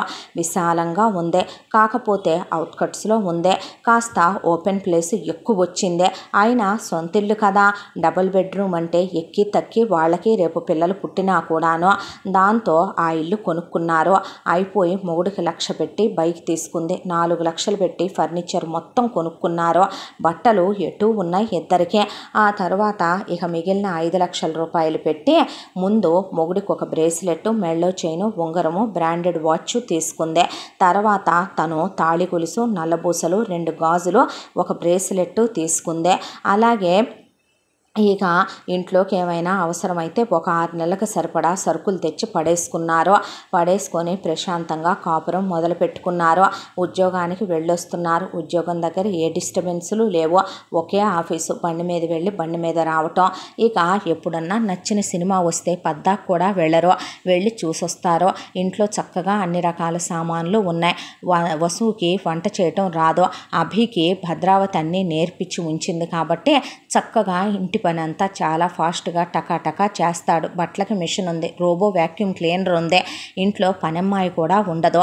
పై పని అంతా కూడా ఒకవైపున వస్తువు చేస్తే అభి వంట పని చేసి టేస్టీగా టిఫిన్ చేస్తాడు, 2 కూరలు వండి భోజనం వండుతాడు, సాయంత్రం స్నాక్స్ చేస్తాడు, రాత్రికి భోజనం వండుతాడు. ఇంత దాంట్లో ఆఫీస్ నుంచి వచ్చాక ఖాళీగా ఉంటున్నాం అనిపించిందే. 2 జీతాలు వస్తున్నాయి. 2 జీతాలు కలిపి జాయింట్ అకౌంట్లో వేసుకుంటున్నారు. వెంటనే పిల్లల్ని కనకూడదనుకున్నారు. Future plan చేసుకోవాలనుకున్నారు. దాంతో ట్యూషన్స్ స్టార్ట్ చేశారు. ఇద్దరు పీజీ వరకు చదువుకున్నారు కాబట్టి డిగ్రీ పిల్లల వరకు ట్యూషన్ చెప్తామని చెప్పి పెడితే ఇక చక్కగా 10th క్లాస్ పిల్లలది ఒక బ్యాచ్, అలాగే ఇంటర్ పిల్లలది ఒక బ్యాచ్, దాంతోపాటు డిగ్రీ పిల్లలది ఒక బ్యాచ్, ఇలా 3 బ్యాచ్లుగా వచ్చేవాళ్ళు. 6 to 7, 7 to 8, 8 to 9 కంప్లీట్ అయిపోయేది. 9ంటికల్లా డిస్పస్. ఆ తర్వాత అభి వేడివేడిగా ఏదైనా వండితే ఇద్దరు కబుర్లు చెప్పుకుంటూ టీవీ ముందు ఒకే దుప్పట్లో పడుకుని హ్యాపీగా టీవీ చూసుకుంటూ రొమాంటిక్గా ఇద్దరు ఒకళ్ళతో ఒకళ్ళు క్లోజ్ అయ్యే హ్యాపీగా లైఫ్ని ఎంజాయ్ చేస్తూ సంతోషంగా ఆఫీస్కి వెళ్ళొస్తూ వాళ్ళ రూపాయి ఏదో వాళ్ళు ఉన్నంతలోనే పొదుపు చేసుకుంటూ చెరొక 50,000 రూపాయలు ఉద్యోగాలు వచ్చినాయి. అందులో ఒక 50,000 రూపాయలు ఎటు ఖర్చు అవుతాయి. ట్యూషన్స్ మీద కష్టపడి చెప్తే ఎలా లేదన్నా కూడా నెలకి అటు తిప్పి ఇటు తిప్పి ఒక 70,000-80,000 రూపాయలు కళ్ళ చూస్తున్నారు. అవి ఒకళ్ళ జీతం దాచిపెడితే అవి ప్రతి నెల వసూకనే గోల్డ్ స్కీమ్ ఉంటుంది కదా అని ఒక 10,000 రూపాయలు కట్టేవాడు. మ్యూచువల్స్లో ప్రతి నెల కూడా ఒక 20,000 రూపాయలు చెరో 10,000 రిటైర్మెంట్కి ఉంటాయని కట్టుకునేవాడు. ఆ తర్వాత మిగతా డబ్బులు పుట్టబోయే పిల్లల ఫ్యూచర్ కోసం ఉంటాయిలే, రేపొద్దున లైఫ్కి ఉంటాయి, కారు కూడా కొనుక్కుందాం అనుకుంటున్నామని ఎత్తుకెళ్ళి ఒక అకౌంట్లో వేసి వచ్చేవాడు. ఇలా ఇక్కడ వీళ్ళ లైఫ్ హ్యాపీగా సాగిపోవటం మొదలైందే. ఆ రోజు అభి పెట్టిన శాపం ఫలితమో, అమ్మవాడి మీద వేసొచ్చిన ప్రమాణం ఫలితమో, లేదంటే కనుక మంచివాళ్ళని బాధ పెడితే అది భగవంతుడు కూడా చూడలేడనో, లేదంటే కనుక ఇక పాపం పండే రోజులు దగ్గరకు వచ్చినాయనో, కానీ భద్రావతి మాత్రం ఇక విర్రవీగిపోవటం మొదలైందే. ముందు తన అన్న కూతుర్నే తనే ఇచ్చి చేస్తానని అభిరామ్కి ఆ మాట కుదరలేదు కాబట్టి ముందు పెద్దదాన్నే ఒక 20 లక్షల రూపాయలు ఇచ్చి ఒక గవర్నమెంట్ ఉద్యోగస్తుని చూసి పెళ్లి చేసి వాడికి ఇచ్చి పంపించేసేయమని చెప్పి అక్క చెల్లెళ్ళు లేని అన్నదమ్ములు లేని సంబంధం చూసి అన్న కూతుర్ని ఇచ్చి చేసి పంపించేసిందే. వాడికి ఆన్ సైట్ వచ్చి అది కాస్త వాడిని ఆన్ సైట్ తీసుకెళ్ళి అక్కడ తొక్కేసి ఇక్కడి నుంచి అత్తమామల్ని పార్సిల్స్ పంపించమని ఇక అదక్కడ సెటిల్ అయిపోయింది. ఈలోపు తన కొడుకుది ఇంజనీరింగ్ అయిపోయి తన కొడుకు ఎటు ఏసీ కాలేజీల్లో చదువుకున్నాడు కాబట్టి ఏసీ క్లాస్ రూముల్లో తన కొడుక్కి క్యాంపస్ ప్లేస్మెంట్లో మంచి జాబే వచ్చిందే. వచ్చిన తర్వాత అన్న రెండో కూతుర్నే తన కొడుక్కిచ్చి పెళ్లి చేసుకోవాలని నిర్ణయించుకుందే. పెళ్ళి అనే మాటలు మాట్లాడుతూ ఉండగానే కృష్ణమూర్తికి ఏమంట అభి అని వెళ్ళాడో కానీ ఉన్నట్టుండి మనిషి పొలంలో కుప్పకూలిపోయాడు. ఇంటికి తీసుకొచ్చారు. Paralysis, brain stroke, heart stroke అన్నీ వచ్చినాయి. హాస్పిటల్కి తీసుకెళ్తే ఇప్పుడు వీడు బతికేదా సచ్చేదా, ఇందుకోసం లక్షల్లో ఖర్చు పెట్టాలా ఏంటి అని తీసుకొచ్చి కొంపలో పడేసింది భద్రావతి. ఆ తర్వాత మలమూత్రాలు పోసుకుంటూ కంపు కొడుతూ ఆ ఎత్తి పోసేవాళ్ళు లేక, గొంతులో గుక్కెడు నీళ్లు పోసేవాళ్ళు లేక, పురుగులు కూడా బాడీలోంచి లుకలుకలాడుతా బయటకు వచ్చే చేసిన పాపాలు, లక్ష్మికి చేసిన అన్యాయం, లక్ష్మి పోయిన తర్వాత పిల్లాన్ని అన్ని సంవత్సరాలుగా భద్రావతి నరకాలు పెడుతున్నా చూస్తూ ఉంటాం. అమ్మా నాన్నల కళ్ళెదురుగానే చిత్రవద అనుభవించి పోయినా సరే మారు మాట్లాడకుండా ఉండటం, పోయిన మేనత్త తన నమ్మి తన చేతిలో పెట్టి పోతూ కూడా తనే అన్నీ లక్ష్మికే అని చెప్పి వెళ్ళినప్పుడు తను అలా వదిలేయటం, పిల్లాడి పేరు మీద రూపాయి పెట్టకపోవటం, పొలం రాసే రోజున కూడా రిజిస్టర్ ఆఫీస్కి వెళ్ళేటప్పుడు కూడా అమ్మవారి మీదుగా వెళుతూ ఉండగా కూడా అమ్మవారి దగ్గర ఉన్న గణాచారి గారు కూడా అన్నాడు, తప్పు చేస్తున్నావు కృష్ణమూర్తి, కనీసం పిల్లాడికి సగమన్నా దక్కాలి కదో, తల్లిదన్నప్పుడు అసలు ఈ భార్యకి లేని హక్కులు నువ్వు కల్పిస్తూ ఆ భార్య దాన్ని అలా చేస్తున్నావు. ఆమె ఆత్మకి శాంతి కలగదు కదా, అమ్మవారు మాత్రం మాట చెల్లించకుండా వదలదు అనే ఆ ప్రతిదీ గుర్తొచ్చి అనుభవించి అనుభవించి అనుభవించి చిత్రవద 6 నెలల్లో కుక్క సావు సచ్చాడు. ఆ తరువాత నిజంగానే అభి ఎక్కడున్నాడో వీళ్ళకి తెలియదు. తెలిసినా అభి రాడనే అనుకున్నారు. ఇక లక్ష్మణ్ ఎలా తలకొరివి పెడతాడు? తన కొడుకు తనకి పెట్టాలి కదా. కాబట్టి కృష్ణమూర్తిని ఈ చవతల పడేయమని కాటికాపురంనే తలకొరివి పెట్టమని భద్రావతి వదిలేస్తే ఊళ్ళో వాళ్ళంతా అన్నన్నా అని ముక్కును వేలేసుకుంటే కర్మకాండాలు చేయించాల. పిండ ప్రదానాలు లేవు, పితృదేవతల శాంతులు లేవు, తొక్క తోటకూర అదొక ఖర్చా మళ్ళీ అని వదిలిపడేసిందే. అన్న వాళ్ళని పిలిపించిందే. పిలిపించి చిన్నదానికి మా వాడికి పెళ్లి చేద్దామంటే తప్పు భద్రావతి, అలా చేయకూడదు. తండ్రి ఒకడే కదా, వాడికి వీడికి పెద్దోడికి నీ కొడుక్కి ఎంతైనా ఆ మొగుడి కాపురం చేసే కదా వీడిని కన్నావు. ఏడాది వెళ్లకుండా పెళ్లి చేయకూడదు అలాగా అంటే తొక్కేమన్నా కాదా అని చెప్పి లక్ష్మణ్కి తన అన్న రెండో కూతురు సితారనిచ్చి పెళ్లి జరిపించేసిందే. భద్రావతి ఏక్ నెంబరే అయితే సితార సౌ నెంబరే. అసలు భద్రావతికే అన్ని తెలివితేటలుండి కృష్ణమూర్తిని నొక్కేసి తొక్కేసి శృంగారంలో పెట్టి కుక్కని చేసి ఆడిచ్చే అత్తమావల్ని ఫుట్బాల్ ఆడేస్తే సితార లక్ష్మణ్ ఎవరు ఎటు మౌల్డ్ చేస్తే అటు మౌల్డ్ అయిపోయే మైనపు బొమ్మ లాంటివాడు. దాంతో తన శృంగారంలో ఎన్నైతే గనక స్టెప్స్ ఉంటాయో అన్ని స్టెప్స్ మొగుడికి చూపించేసి ఒక 6 నెలల్లో మొత్తం అన్నీ మూయించి కూర్చోబెట్టింది సితార. ఏం జరిగినా సరే చూస్తూ ఉండటం తప్ప నోరెత్తటం లేదు లక్ష్మణ్. జీతం తీసుకొచ్చి తనకే ఇచ్చేవాడు. ఆ తర్వాత సితార ఒకరోజు భద్రావతి దగ్గరకు వచ్చింది. వచ్చి అత అంటే ఏంటమ్మా అంటే, ఇంకా ఇక్కడ ఎందుకు అత, మనం ఉంటాం, ఎటు ఆయనకి సిటీలో జాబ్ వచ్చింది, ప్రమోషన్ వచ్చేలా ఉందంట అత, మనం వెళ్ళిపోదాంగా అత, నువ్వు కూడా మాతో వచ్చేద్దు గానిగా అత అనేసరికి అలాగే లెమ్మ, నా బంగారు తల్లే, నా బంగారు కొండే, నేను చూసుకుంటానత, నిన్ను కాలు కింద పెట్టనివ్వకుండా వెళ్ళిపోదాం పదత అని చెప్పింది. చెప్పిన తర్వాత ఎలాగైనా దాన్ని ఏం చేసి రాయించుకుంటావో మొత్తం పూచిక పుల్ల లేకుండా రాయించుకోవే అని చెప్పారు భద్రావతి అన్న వదిన కూతురికే. ఏ తమ్ముడు తనవాడైనా న్యాయం తలచాలనే రోజులు రామాయణంతోనే పోయినాయని ఇలాంటివి విన్నప్పుడే అనిపిస్తూ ఉంటుందేమో బహుశా.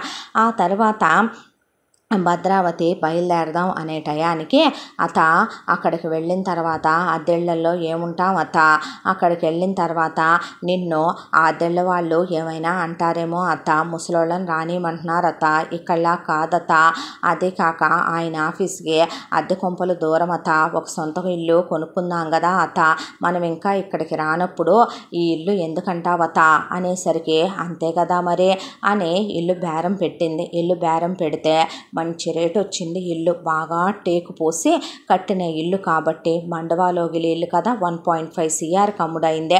ఆ 1.5 పెట్టి సిటీలో ఒక ఇల్లు కొనుక్కున్నారు.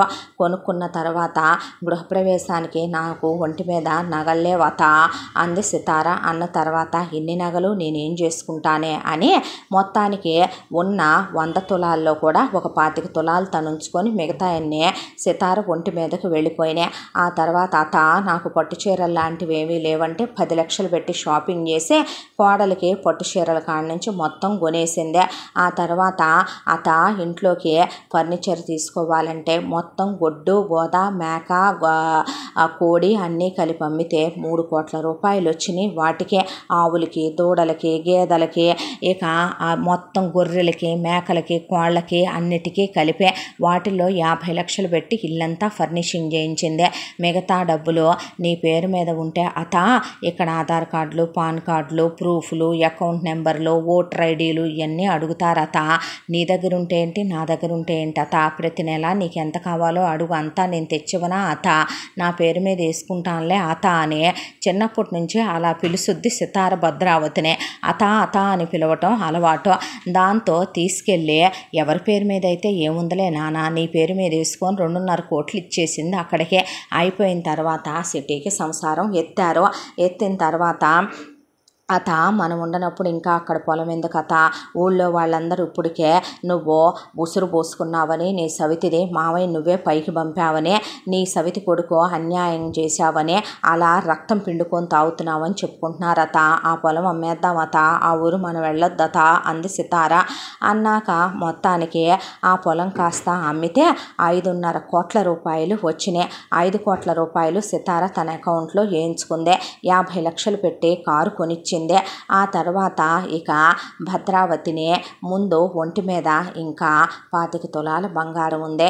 దాంతో ముందు సైలెంట్గా ఏమీ మాట్లాడలా. 3 సంవత్సరాల్లో 3 కనేసింది. 2 ఆడపిల్లలు 1 మగపిల్లాడు.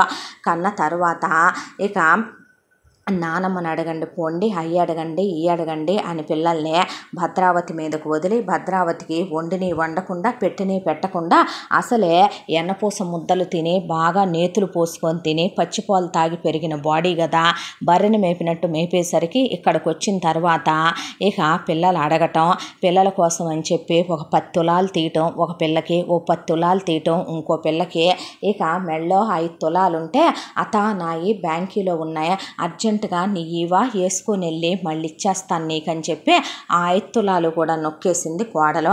మొత్తం స్వాహ, ఒంటి మీద గుడ్డలు తప్ప భద్రావతికి చెవి దిద్దులు కూడా మిగలలేదు చివరికి. ఇవన్నీ చూస్తూ వీటన్నిటి గురించి తెలిసి కూడా లక్ష్మణ్ నోరెత్తడు, మారు మాట్లాడడం. నాకు అనవసరం అన్నట్టు ఒకప్పుడు కృష్ణమూర్తి ఏదైతే ఫాలో అయ్యాడో అదే ఫాలో అవుతాడు లక్ష్మణ్.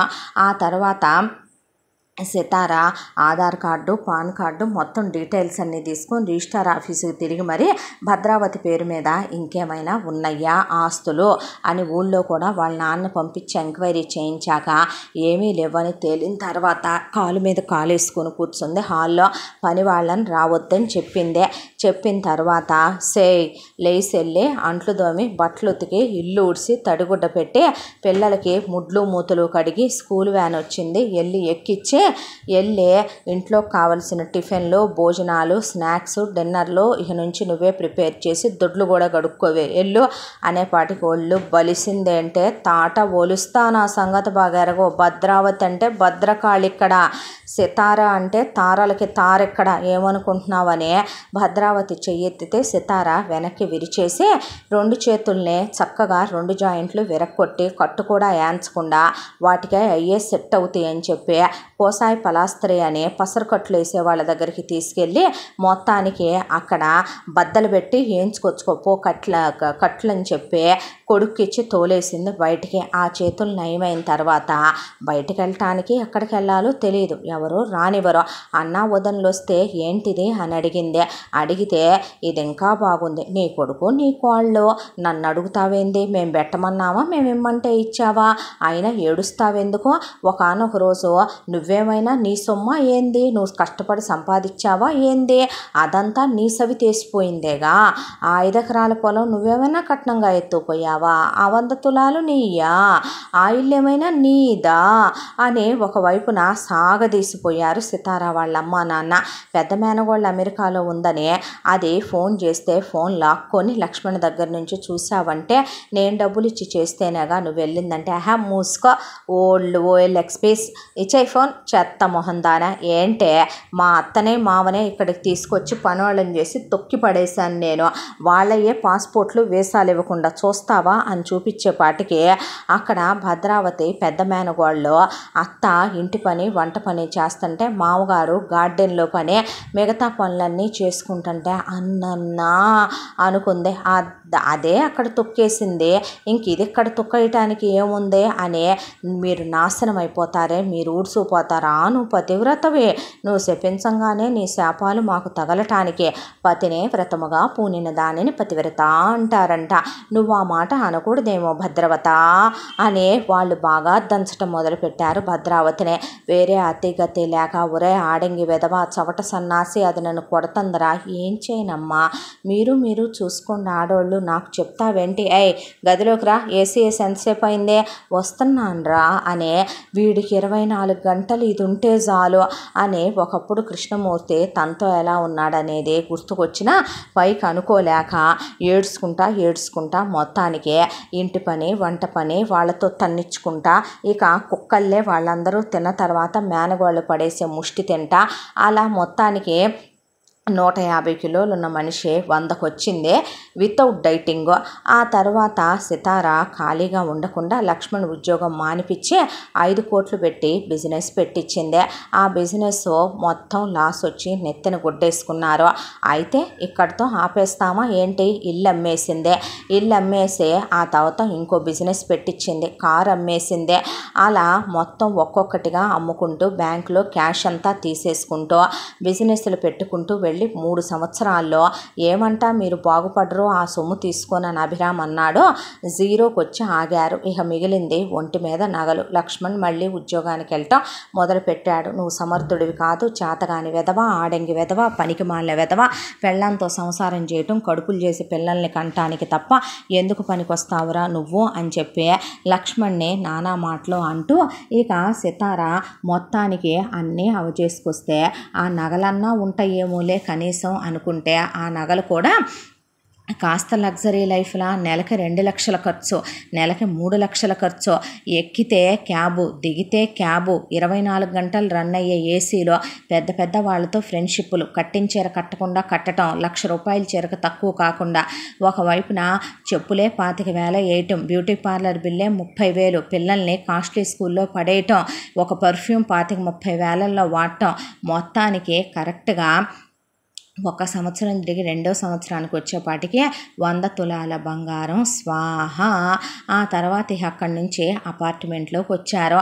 అపార్ట్మెంట్లోకి వచ్చిన తర్వాత నీ దినం చెయ్యా, నువ్వు నాశనంగానో, నువ్వు ఊడ్సుకుపోనో, ఎంత ఇచ్చానే నీకు, 5.5 కోట్లు పొలం అమ్మిన డబ్బులు ఇచ్చాను, నీకు ఇల్లు కొని పెట్టాను, 1.5 కోటి పెట్టి 50 లక్షలు ఫర్నిచర్ చేయించా, కారే కొన్నానా, బంగారం మొత్తమే ఇచ్చానా, గొడ్డు గోద నమ్మిన 3 కోట్ల రూపాయలే పోసానా, ముదరష్టప్ ముండా, ఒరేయ్ నోరు ఎత్తవేంట్రా అసలు నువ్వు, అదంత అన్యాయం చేస్తుంటే ఊరుకుంటావేంట్రా పనికి మాలినోడా అంటే, అబ్బా ఏంటమ్మా గొడవ, తలనొప్పిగా ఉంది, విసిగించకు, కాస్త కాఫీ ఇవ్వు, తల లాగేస్తుంది, ఆఫీసులో ఒకటే వర్క్ స్ట్రెస్ టెన్షను అనే లోపలికి వెళ్ళిపోయేవాడు లక్ష్మణ్. అయ్యో దేవుడా, అయ్యో నాయనా అనే కొట్టుకునేది భద్రావతి. ఇక అక్కడి నుంచి సితార ఆ డబుల్ బెడ్రూమ్లోకి అద్దెకి రావటం ఏమో కానీ లగ్జరీలకు అలవాటు పడిపోయిన మనిషి ఆయన మానలేకపోయిందే. దాంతో అప్పుల మీద అప్పులు, అప్పుల మీద అప్పులు, అప్పుల మీద అప్పులు చేయటంతో అప్పుల వాళ్ళు వచ్చి ఇంటి మీద పడి లక్ష్మణ్ మీద చేయి చేసుకోవటం కూడా మొదలుపెట్టారు. ఎప్పుడైనా నేను ఇలా పెంచానట్రా, వాడికైనా అన్యాయం చేశానేమో, పెద్దోడినైనా కొట్టానేమో, ఒక్కనాడు నిన్ను కొట్టుకుందలేదు, ఉయ్యాల తొట్లో కన్నా నా ఒళ్ళో నా గుండెల మీద తీసుకొని నెత్తినెక్కించుకొని పెంచా, చివరికి ఎవడో అనామకుడి చేత తన్నులు తింటాం ఏం కర్మ వచ్చయ్యా నీకు, ఉసే పాపిష్టిదానా నువ్వు నాశనం అయిపోతావు, నువ్వు బాగుపడవనే. భద్రావతి అలా అనేసరికి భద్రావతికి ఒంట్లో బాలేదనే దాంతో ఇక భద్రావతి లేకపోతే ఇంట్లో పాచి పని ఎవడు చేస్తాడని గవర్నమెంట్ హాస్పిటల్ తీసుకెళ్ళింది సితార. గవర్నమెంట్ హాస్పిటల్లో అక్కడ ఉన్న ఒక నర్సు కాంపౌండర్ కలిసి ఒక గ్రూప్ కిడ్నీ కావాలని వెతుకుతున్నామని చెప్తే ఇక అదే గ్రూపు భద్రావతి బ్లడ్ గ్రూపు. దాంతో భద్రావతికి అన్ని టెస్టులు ఛాన్స్ అని నర్సుకి ఇంతని పడేసింది సితార. పడేస్తే మీ అత్తగారి గ్రూప్ కలుస్తుంది, మరి ఇస్తారా, డోనర్సు వీళ్ళేనని చెప్పి పెద్ద గిట్టుబాటు బేరమే మాట్లాడుకున్నారు. వాళ్ళు బాగా కోటీశ్వరులు, వాళ్ళకి వాళ్ళ పిల్లాడి ప్రాణం ఇంపార్టెంట్. ఎందుకంటే ఆ అబ్బాయి కొత్తగా పెళ్ళయింది, కనీసం ఫస్ట్ నైట్లు కూడా అవ్వకుండానే ఆ అబ్బాయికి అలా అయిపోయిందని వాళ్ళ ఆ అమ్మాయి మొహంలో జీవం లేదు. ఆ అబ్బాయి పోతే ఆ అమ్మాయికి లైఫ్ లేదు. వాళ్ళది లవ్ మ్యారేజ్. అన్ని కోట్ల రూపాయల ఆస్తులు ఎలా సంపాదించారనేది సెకండరీ. వాళ్ళు ఎంత ఇచ్చైనా కిడ్నీ కొనుక్కోవడానికి రెడీగా ఉన్నారు. దాంతో ఎంత ఇస్తారు అని అడిగింది సితార. ఎంత ఇమ్మన్నా ఇస్తాం, 2 కోట్లు ఇస్తారా? ఇస్తాను. ఈ నర్సుకి, ఈ కాంపౌండర్కి, డాక్టర్కి మీరే సెటిల్ చేసుకోండి. అలాగే అన్నాక 1 చాలా, 2 కావాలా? 2 తీయకూడదండి, తీస్తే మనిషి పోతాడు, కేసు అవుద్దే, అది ఉన్నా పోయినా పర్లేదులే అన్న తర్వాత లేదు అని ఒకటి మాత్రమే తీసుకుంటాం అని చెప్పిన తర్వాత సరేలే అని చెప్పి ముందు అడ్వాన్స్ తీసుకుంది. మొత్తం లక్ష్మణ్కి చెప్పింది. లక్ష్మణ్ అంతా తెలిసి ఏమీ మాట్లాడలేదు. భద్రావతిని పందెం కోళ్ళ మేపింది. ఆ తినే వాటిల్లో నిద్ర మాత్రలు పడేసింది. హాస్పిటల్ తీసుకెళ్ళి అప్పచెప్పింది. డబ్బులు తీసేసుకుంది. ఆ తర్వాత మొగుడిని పిల్లల్ని తీసుకొని ఊరు వదిలిపెట్టి నైట్కి నైటే మొగుడు ఉద్యోగానికి రిజైన్ ఇప్పించేసి జంపు జిలాని వేరే ఊరు వెళ్ళిపోయింది సితార. భద్రావతి నిద్ర లేచేటప్పటికే గవర్నమెంట్ హాస్పిటల్లో ఏంటో బాడీలోంచి ఒకటేదో లేనట్టుగా అనిపించే. అప్పటి వరకు తిండి బలం మీద తెలియలేదు కానీ రోగాలన్నీ కమ్మేసుకుంటా వచ్చినాయి. ఏమైందని అడిగితే నీ కిడ్నీ తీసేశారని, నీ కోళ్ళు అమ్మేసిందని చెప్పేపాటికి కొడుకు నెంబర్ తెలియదు, కోడల నెంబర్ తెలియదు, ఎక్కడికి వెళ్ళాలో తెలియదు. అప్పుడు గుర్తుకొచ్చినాయి చిన్నప్పటి నుంచే అభిరామ్ని నరకాలు పెట్టినాయి, అత్తామామల్ని నరకాలు పెట్టినాయి, చిత్రవదకు గురి చేసినాయి, మొగుడు పురుగులు పడి చచ్చినాయి, వచ్చిన వసుంధరని నానా మాటలు అన్నాయి. గుర్తుకొచ్చి పొగిలి పొగిలి ఏడుపు వచ్చిందే. పడుకొని వెక్కి వెక్కి ఏడ్చిందే. ఈవెన్ని ఇంకొక వారం 10 రోజుల్లో క్యూర్ అవ్వగానే తీసుకెళ్ళి ఏ అనాథాశ్రమంలో పడేయమన్నాడు ఆ డాక్టర్ గాడు. అక్కడ మిగిలిన 2వ కిడ్నీ కూడా దీన్ని తీసేసుకుంటారు, దీన్ని మంచి డిమాండ్ ఉన్న గ్రూపు అని అక్కడ కాంపౌండరు నర్సు చెప్పుకోవటం విందే. దాంతో ప్రతి క్షణం నరకం అనుభవిస్తూ చిత్రవద అనుభవిస్తూ ఈ బతుకు బతకటం కన్నా చావటం నయం అనుకుంటున్న క్షణాల్లో అదే సమయంలో ఆ రోజు వసుంధర పెళ్ళప్పుడు ఒక పెద్ద ఆయన అండగా నిలబడి సంతకాలు పెట్టి మాట్లాడే ఆ పిల్ల పాస్ పుస్తకాలు వాళ్ళకి ఇప్పించిన ఆయన, వాళ్ళు పాపం డబ్బులు లేని పేదవాళ్ళు. ఆయనకు వచ్చింది చిన్నపాటి జబ్బే. వాళ్ళకు ఉన్నంతలోనే వాళ్ళ కొడుకు వాళ్ళు గవర్నమెంట్ హాస్పిటల్ తీసుకొచ్చి ట్రీట్మెంట్ చేయించుకుంటున్నారని తెలిసే ఆయన చాలా మంచివాడు. అమ్మ తరపు బంధువు వెళ్ళి పలకరించొద్దామని అభిని తీసుకొని బయలుదేరి వసుంధర ఒక 20,000 డబ్బులు ఏటీఎంలో డ్రా చేసి పళ్ళు అవి తీసుకొని బట్టలు అవి తీసుకొని వస్తే ఆ ముసలాయన ఉక్కుపిండంలాగా బాగానే ఉన్నాడు. వీళ్ళ చుట్టాలు ఒక 50 మంది అక్కడికి వచ్చే ఉన్నారు. వసుంధరనే అభిని చూసి మొత్తానికి ప్రేమ పెళ్లి చేసుకున్న సంతోషంగా ఉన్నారని ఆనందపడితే ఆ డబ్బులు ఆయన చేతిలో పెట్టి పలకరిచ్చే వస్తూ ఉండగా అభి అభి అని అభిరామ్ గొంతు గుర్తుపట్టింది భద్రావతి. వసుంధర గొంతు గుర్తుపట్ల. ఎవరో తను పిలిచినట్టు అనిపించే ఎవరండి అని అభిరామ్ అంటే రేగిపోయిన జుట్టుతో తలకి రంగు లేక మనిషి ఒక 60-65 కేజీల మధ్యలోకి వచ్చేసింది వెయిట్. మనిషి అంతా జారిపోయి తొక్కు తొక్కు అయిపోయి కళ్ళ కింద నల్లగా అయిపోయి పిచ్చిదానిలా తయారైపోతే నేనయ్యా పిన్నిని అంటే మీరేంటండి ఇక్కడ అని అడిగింది వసుంధర. అడిగేపాటికి బ్యామని ఏడ్చి మొత్తం జరిగిందంతా పింటూ పిన్ని చెప్పి పెద్దోడా నిన్నైనా అన్యాయం చేశానేమో కానీ వాడిని గుండెల మీద పెట్టుకొని పెంచలేదా అయ్యా, ఎలా చూశానురా వాడిని, కన్న తల్లని కూడా లేకుండా అది కొట్టినా ఊరుకున్నాడు, తిట్టినా ఊరుకున్నాడు, చివరి కిడ్నీ అమ్ముకొని వెళ్ళిపోయారయ్యా, ఎక్కడికి వెళ్ళారో కూడా తెలియదంట. నరసమ్మని వెళ్ళి చూసి రమ్మనమంటే ఇల్లు ఖాళీ చేసేసారని చెప్పారంట.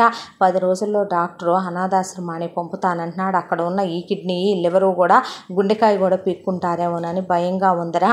ఎంత నేను దుర్మార్గురాల్ని అయినా పాపమే చేసినా నీ కాళ్ళు పట్టుకుంటానురా అని అభి కాళ్ళ మీద వసుంధర కాళ్ళ మీద పడితే అభి ఏం మాట్లాడలేదు. నన్ను క్షమించయ్యా, మీ అమ్మ నిజంగానే నన్ను శపించింది, మీ నానమ్మ తాత ఇలా ఏడిపే నాకు కొట్టింది, మీ నాన్న నువ్వన్న మాట చెల్లించుకొని వాడు నరకం పడి సచ్చాడు, నేను ఇప్పుడు ఇంత చిత్రవద అనుభవిస్తున్నాను, నేను మారిపోయానురా, పశ్చాత్తాపడుతున్నాను, నన్ను క్షమించయ్యా, ఎప్పుడూ నీకు అమ్మను కాలేకపోయాను, తల్లిగా నేను నిన్ను ఏ రోజు చూసుకుంది లేదు, నీ ఇంట్లో పాచి పని చేస్తానురా, తీసుకెళ్ళి ఎంత నీ కన్న తల్లిని కాకపోయినా సవితల్లినైనా నిన్ను చంపేయలేదుగా అయ్యా, నిన్ను చదివిచ్చాను కదరా, ఈరోజు నువ్వు 4 రూపాయలు సంపాదించుకుంటున్నావంటే నేను దానికి అడ్డు రాలేదుగా అయ్యా, నీ దండం పెట్టి కాళ్ళు పట్టుకుంటానురా, తీసుకెళ్ళయ్యా. ఒరే మాట్లాడవేంట్రా, మారిపోయిన మనుషుల్నే అలా మాట్లాడించకుండా శిక్షించకూడదురా, నానే వాళ్ళుండి కూడా మాట్లాడకపోవటం నరకంరా అంటే చుట్టుపక్కల ఉన్నవాళ్ళు చేసిన పాపాలు ఎక్కడికి పోతే మన అని నెత్తికెక్కించుకుంటే ఇలాగే మనోళ్ళు అంటే మంచం అంతా ఖరాబు చేసి పెట్టారంట.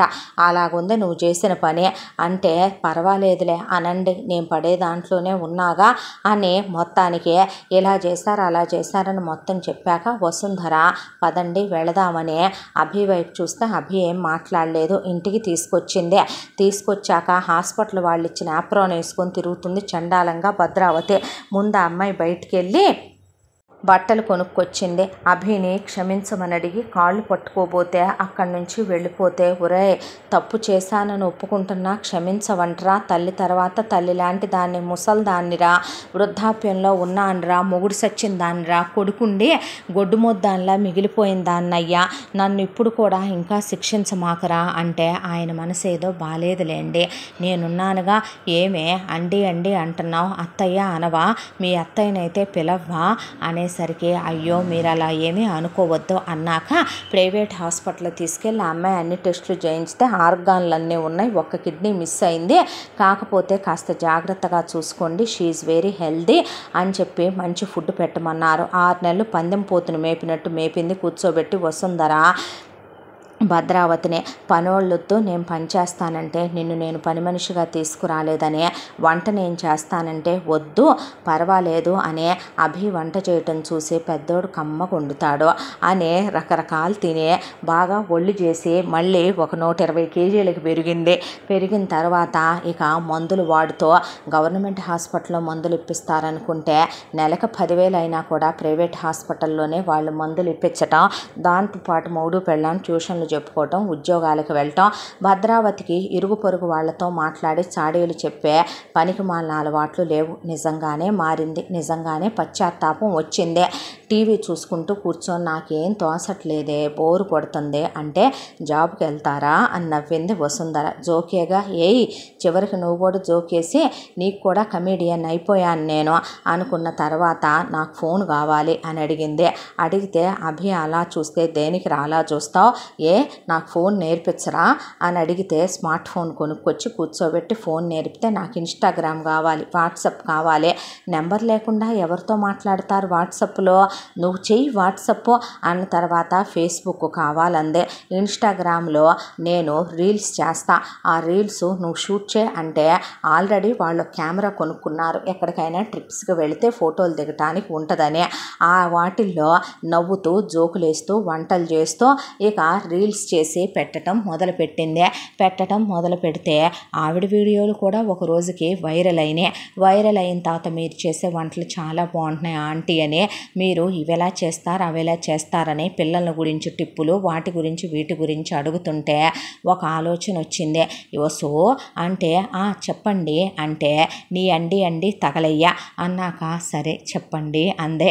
మళ్ళీ అదే మాట అన్నాక, పెద్దోడా నాతో మాట్లాడవారా, నన్ను క్షమించు నాన్న, ఐఎమ్ రియల్లీ సారీ రా, నేను మారిపోయాను నాన్న, మారిపోయిన మనిషిని, చచ్చిన పావునే, నువ్వింకా అలా అనకూడదురా, ఒరే ఒంటి కిడ్నీ దాన్నిరా, జాలి రావట్లేదురా, ఒరే నిజంగా మారిపోయాను నాన్న, నన్ను క్షమించరా అని నిజంగానే ఏడిసింది.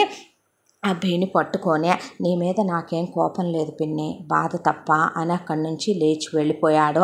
వీడే మాట్లాడతాడులే, ఇంకో 4 సార్లు కాళ్ళు పట్టుకుంటా అన్నాక, ఇప్పుడు ఎందుకు ఈ పిచ్చి పనులు, నువ్వు నోరు మీవే అన్న తర్వాత, ఇదిగో అందరు రకరకాల వ్యాపారాలు పెట్టుకుంటున్నారే ఇన్స్టాగ్రామ్లో, అవన్నీ డబ్బున్నోళ్ళు, పబ్లిసిటీ ఉన్నోళ్ళు, ఫాలోవర్స్ ఉన్నోళ్ళు చేసుకుంటారు, మనకేంటి అబ్బో వాళ్ళందరూ టాటా మనవరాళ్ళు, బిర్లా కూతుళ్ళు, మన ఇద్దరం కాదంటావు, ఆపు సాలే కానీ అని చెప్పి ఇలా ఒక బిజినెస్ స్టార్ట్ చేసామన్నట్టుగా తనదొక లోగో చేయించుకొని, ఆ బిజినెస్ గురించి పిండి వంటలు, పచ్చళ్ళు, కారప్పొళ్ళు గురించి అనౌన్స్మెంటు తనే ఇచ్చుకుంది. ఇన్స్టాగ్రామ్లో డ్యాన్స్లు వేయటం, ఆ తర్వాత వంటలు చేసేటప్పుడు జోకులు వేయటం, ఇవి చూసి అభి నవ్వుకొని అక్కడి నుంచి వెళ్ళిపోయేవాడు. వసు చూసి నవ్వుకొని ఊరుకునేదే.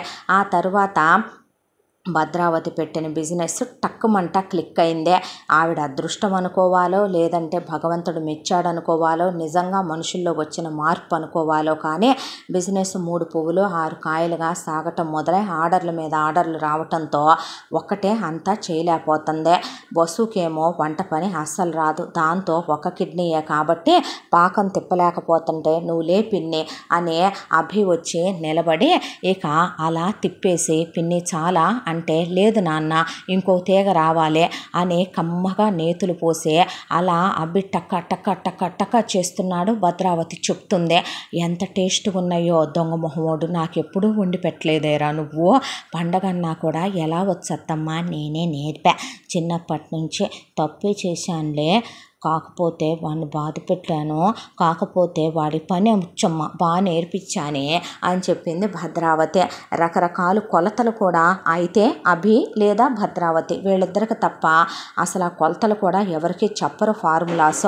అంత పర్ఫెక్ట్ టేస్ట్ రావాలంటే వాళ్ళిద్దరు చెయ్యి పడాల్సిందే. ఒకవైపున అభి ఆఫీస్కి వెళ్ళొచ్చి భద్రావతికి హెల్ప్ చేస్తూ ఇక ఆర్డర్లు పెరిగిపోవటంతో మనుషుల్ని పెట్టింది వసు. మనుషుల్ని పెట్టిన తర్వాత భద్రావతి 1/4 టేస్ట్లని తనే తింటూ మనిషి బాగా దిట్టంగా తయారైంది బలంగా. ఇక అభి చాలా బాగా కుక్ చేస్తాడు. కొలతలు అసలు భద్రావతి తెలిస్తే తనకి లేదంటే అభికి తప్ప ఎవరికీ తెలియనిచ్చేది కాదు. క్షమించమని కాళ్ళు వాటేసుకొని ఏడిస్తే లేపిన్ని ఏంటిది అయిపోయిందిగా అన్నాక నీకు అన్యాయం చేశాను కదో, మీ అమ్మ నీకని ఇచ్చి నీ మొత్తం వాళ్ళ పాలు చేసి వాళ్ళ దినాల మీద పోసాను కదో, అందుకే నేను అన్న అనుభవించాను కదో అన్న తరువాత డబ్బులు ప్రతి పైసా లెక్క చెప్పి రూపాయి ముట్టుకునేవాళ్ళు కాదు ఆమె.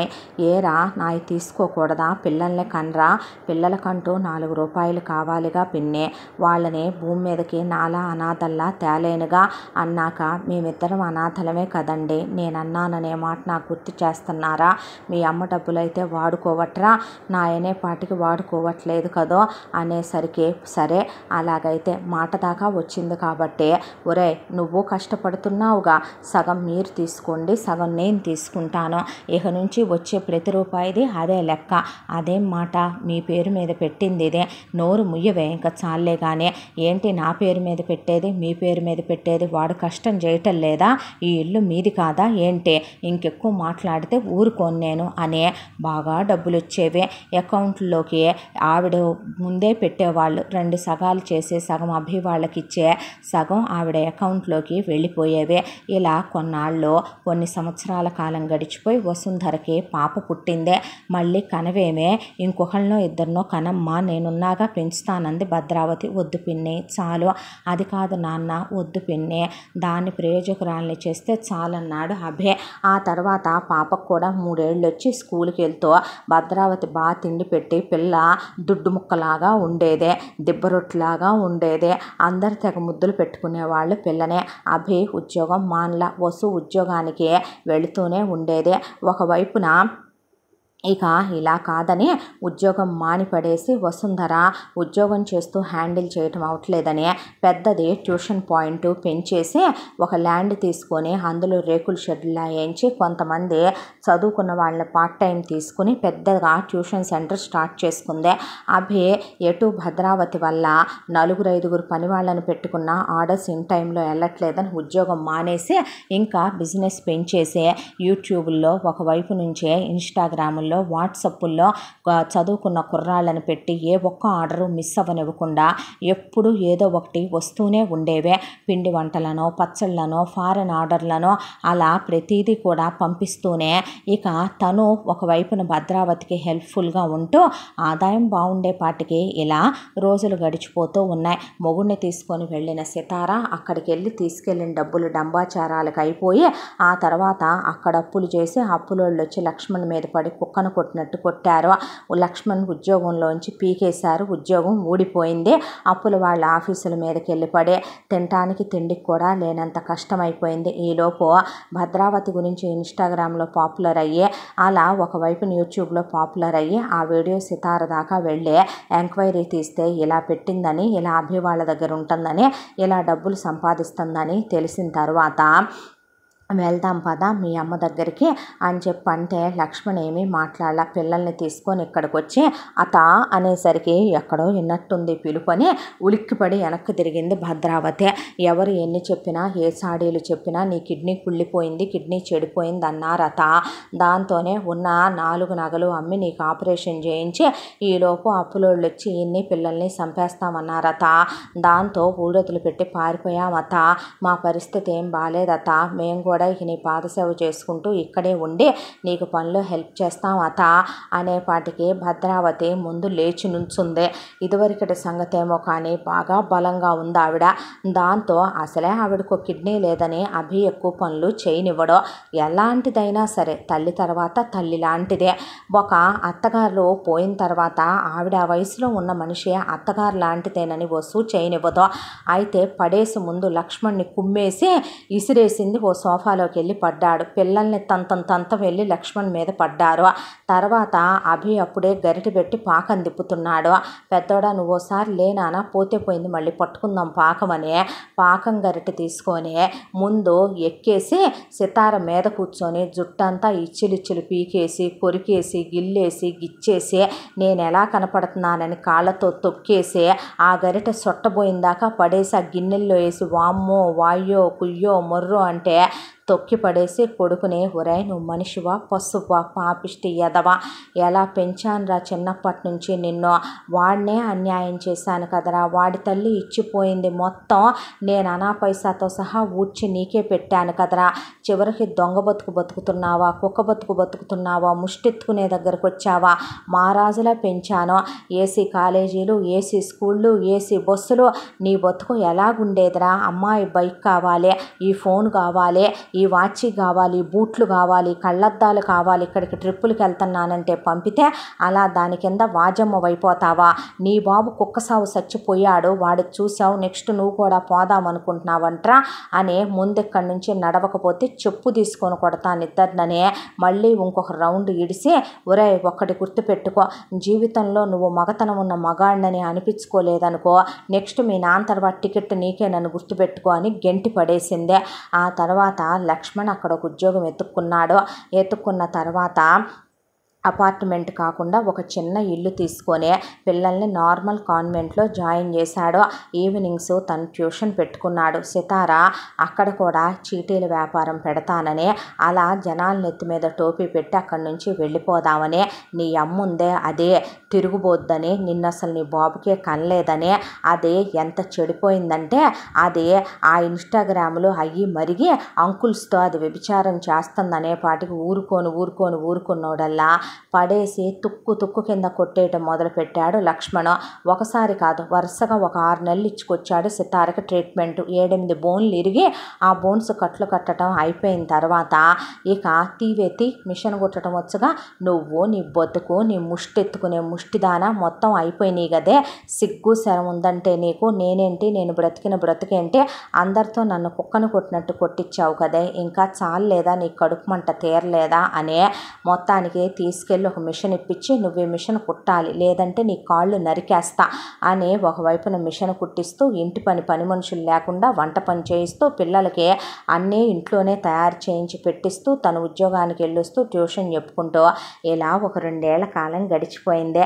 ఆ తర్వాత ఒకరోజు వసుంధర, నేనన్నానని తప్పుగా అనుకోవద్దత్తయ్య, మీరు ఎటు మీ దగ్గర డబ్బులు ఇప్పుడు దాదాపు 5 కోట్ల పైనే ఉన్నాయి, లక్ష్మణ్ బాధపడుతున్నాడు, అది కాదు పిన్ని మాయని మాకిస్తున్నావు, వాడలా ఉంటుంటే చూడలేకపోతున్నాను పిన్ని అన్న తర్వాత, ఎంతైనా కన్న తల్లి కదా అడుక్కు తింటున్నాడంటే చూడలేక ఒక 50 లక్షలు పెట్టి ఒక ఇల్లు కొనిచ్చి ఆ ఇల్లు తను బతుకున్నంత కాలం తన పేరు మీద తను పోయాక పెద్దబ్బాయి పర్మిషన్తోనే లక్ష్మణ్కి వెళ్ళేటట్టుగా ఆవిడ అలా ఇల్లు కొన్న తర్వాత పిల్లలకేమీ నేను డబ్బులేసి మీకు అప్పు చెప్పనులే కానీ వాళ్ళ ఫీజులు నేను కడతాను, పెద్దోడా మంచి స్కూల్లో జాయిన్ చేయి మన బుడ్డదాంతో పాటు అని చెప్పి జాయిన్ చేయించిన తర్వాత దీన్ని ఇరగ్గొట్టేసి ఒక మిషన్ కుట్టియటం ఏంట్రా, తీసుకెళ్ళి బోటికి పెట్టించని బోటికి పెట్టించే, ఎటు సొంతిల్లే కాబట్టి నువ్వు ట్యూషన్ సెంటర్నే వేరే మార్చుకొని వదిలిపెట్టుకున్నట్టుగా నువ్వు కూడా పెట్టుకో అని చెప్పిన తర్వాత ఇక తన పేరు మీద ఉన్న డబ్బులు తదనంతరం కూడా లక్ష్మణ్కి 1 కోటి రూపాయలు చెందేలాగా, లక్ష్మణ్ 3 పిల్లలకి 3 కోట్లు చెందేలాగా వేసింది. అక్కడి నుంచి భద్రావతి సంపాదించిన డబ్బులు ఇంకా ఆవిడ దగ్గర మిగిలే ఉన్నాయి పెట్టి అభికి వసుంధరకి ఇద్దాం అనుకుందే. వద్దంటే వద్దన్నారు వాళ్ళు ఇలాగే అంటున్నారు. ఆ రోజు వాళ్ళ అమ్మది 100 తులాల బంగారం తీసుకుంది కాబట్టి పిల్లకి నగలు చేయించిన తర్వాత ఒక ల్యాండ్ కొని పిల్ల పేరు మీద పెట్టి ఒక 50 లక్షలు పిల్ల పేరు మీద ఫిక్స్డ్లో వేస్తే మాకు వద్దన్నారు. తీసుకోకపోతే నేను చచ్చినంత ఒట్టే పెద్దోడా, నేను పోయినా నీ దగ్గరే పోవాలి, నేను చిన్నోడి దగ్గరికి వెళ్ళను, ఈ పిన్ని పోయినా నువ్వే తలకొరువు పెట్టి నువ్వే ఎత్తేయాలయ్యా అని ఆ తర్వాత పిల్లకి అవిచ్చి వీళ్ళతోనే ఉంటూ తన బిజినెస్ తను చేసుకుంటూ సవతి అత్తగారు నిజంగా మారి ఆవిడలో ఉన్నటువంటి మాతృత్వం నిద్ర లేచి ఇక కొడుకు రోజు మార్చి రోజు వచ్చి అమ్మని చూసి వెళ్తూ అన్న వదినలతో బాగుంటూ సితార కూడా మారిపోయే మధ్య మధ్యలో కొంచెం నోరు లేసినప్పుడల్లా అటు భద్రావతి ఇటు లక్ష్మణ్ ట్రీట్మెంట్లు ఇస్తూ పిల్లలు బాగా చదువుకుంటూ వసుంధర ట్యూషన్ పాయింట్ పెట్టుకొని అది బాగా రన్ అవుతూ అభి భద్రావతికి వంటల్లో హెల్ప్గా ఉంటూ పాప బాగా చదువుకుంటూ హ్యాపీగా వీళ్ళ జీవితాలు సంతోషంగా 3 పువ్వులు 6 కాయలుగా సాగిపోవటం మొదలైంది. ఇంతటితో ఈ కథ సమాప్తం. మళ్ళీ మరొక మంచి కథతో కలుసుకుందాం. తప్పకుండా మన ఛానల్ని లైక్ చేయండి, షేర్ చేయండి, సబ్స్క్రైబ్ చేయండి, బెల్ ఐకాన్ క్లిక్ చేసి ఆల్ అనే బటన్ని ప్రెస్ చేయడం మర్చిపోకండి. ఈ కథను మనకు అందించిన కథా రచయిత్రి జి యామిని శ్రీనివాస్ గారు. Thank you.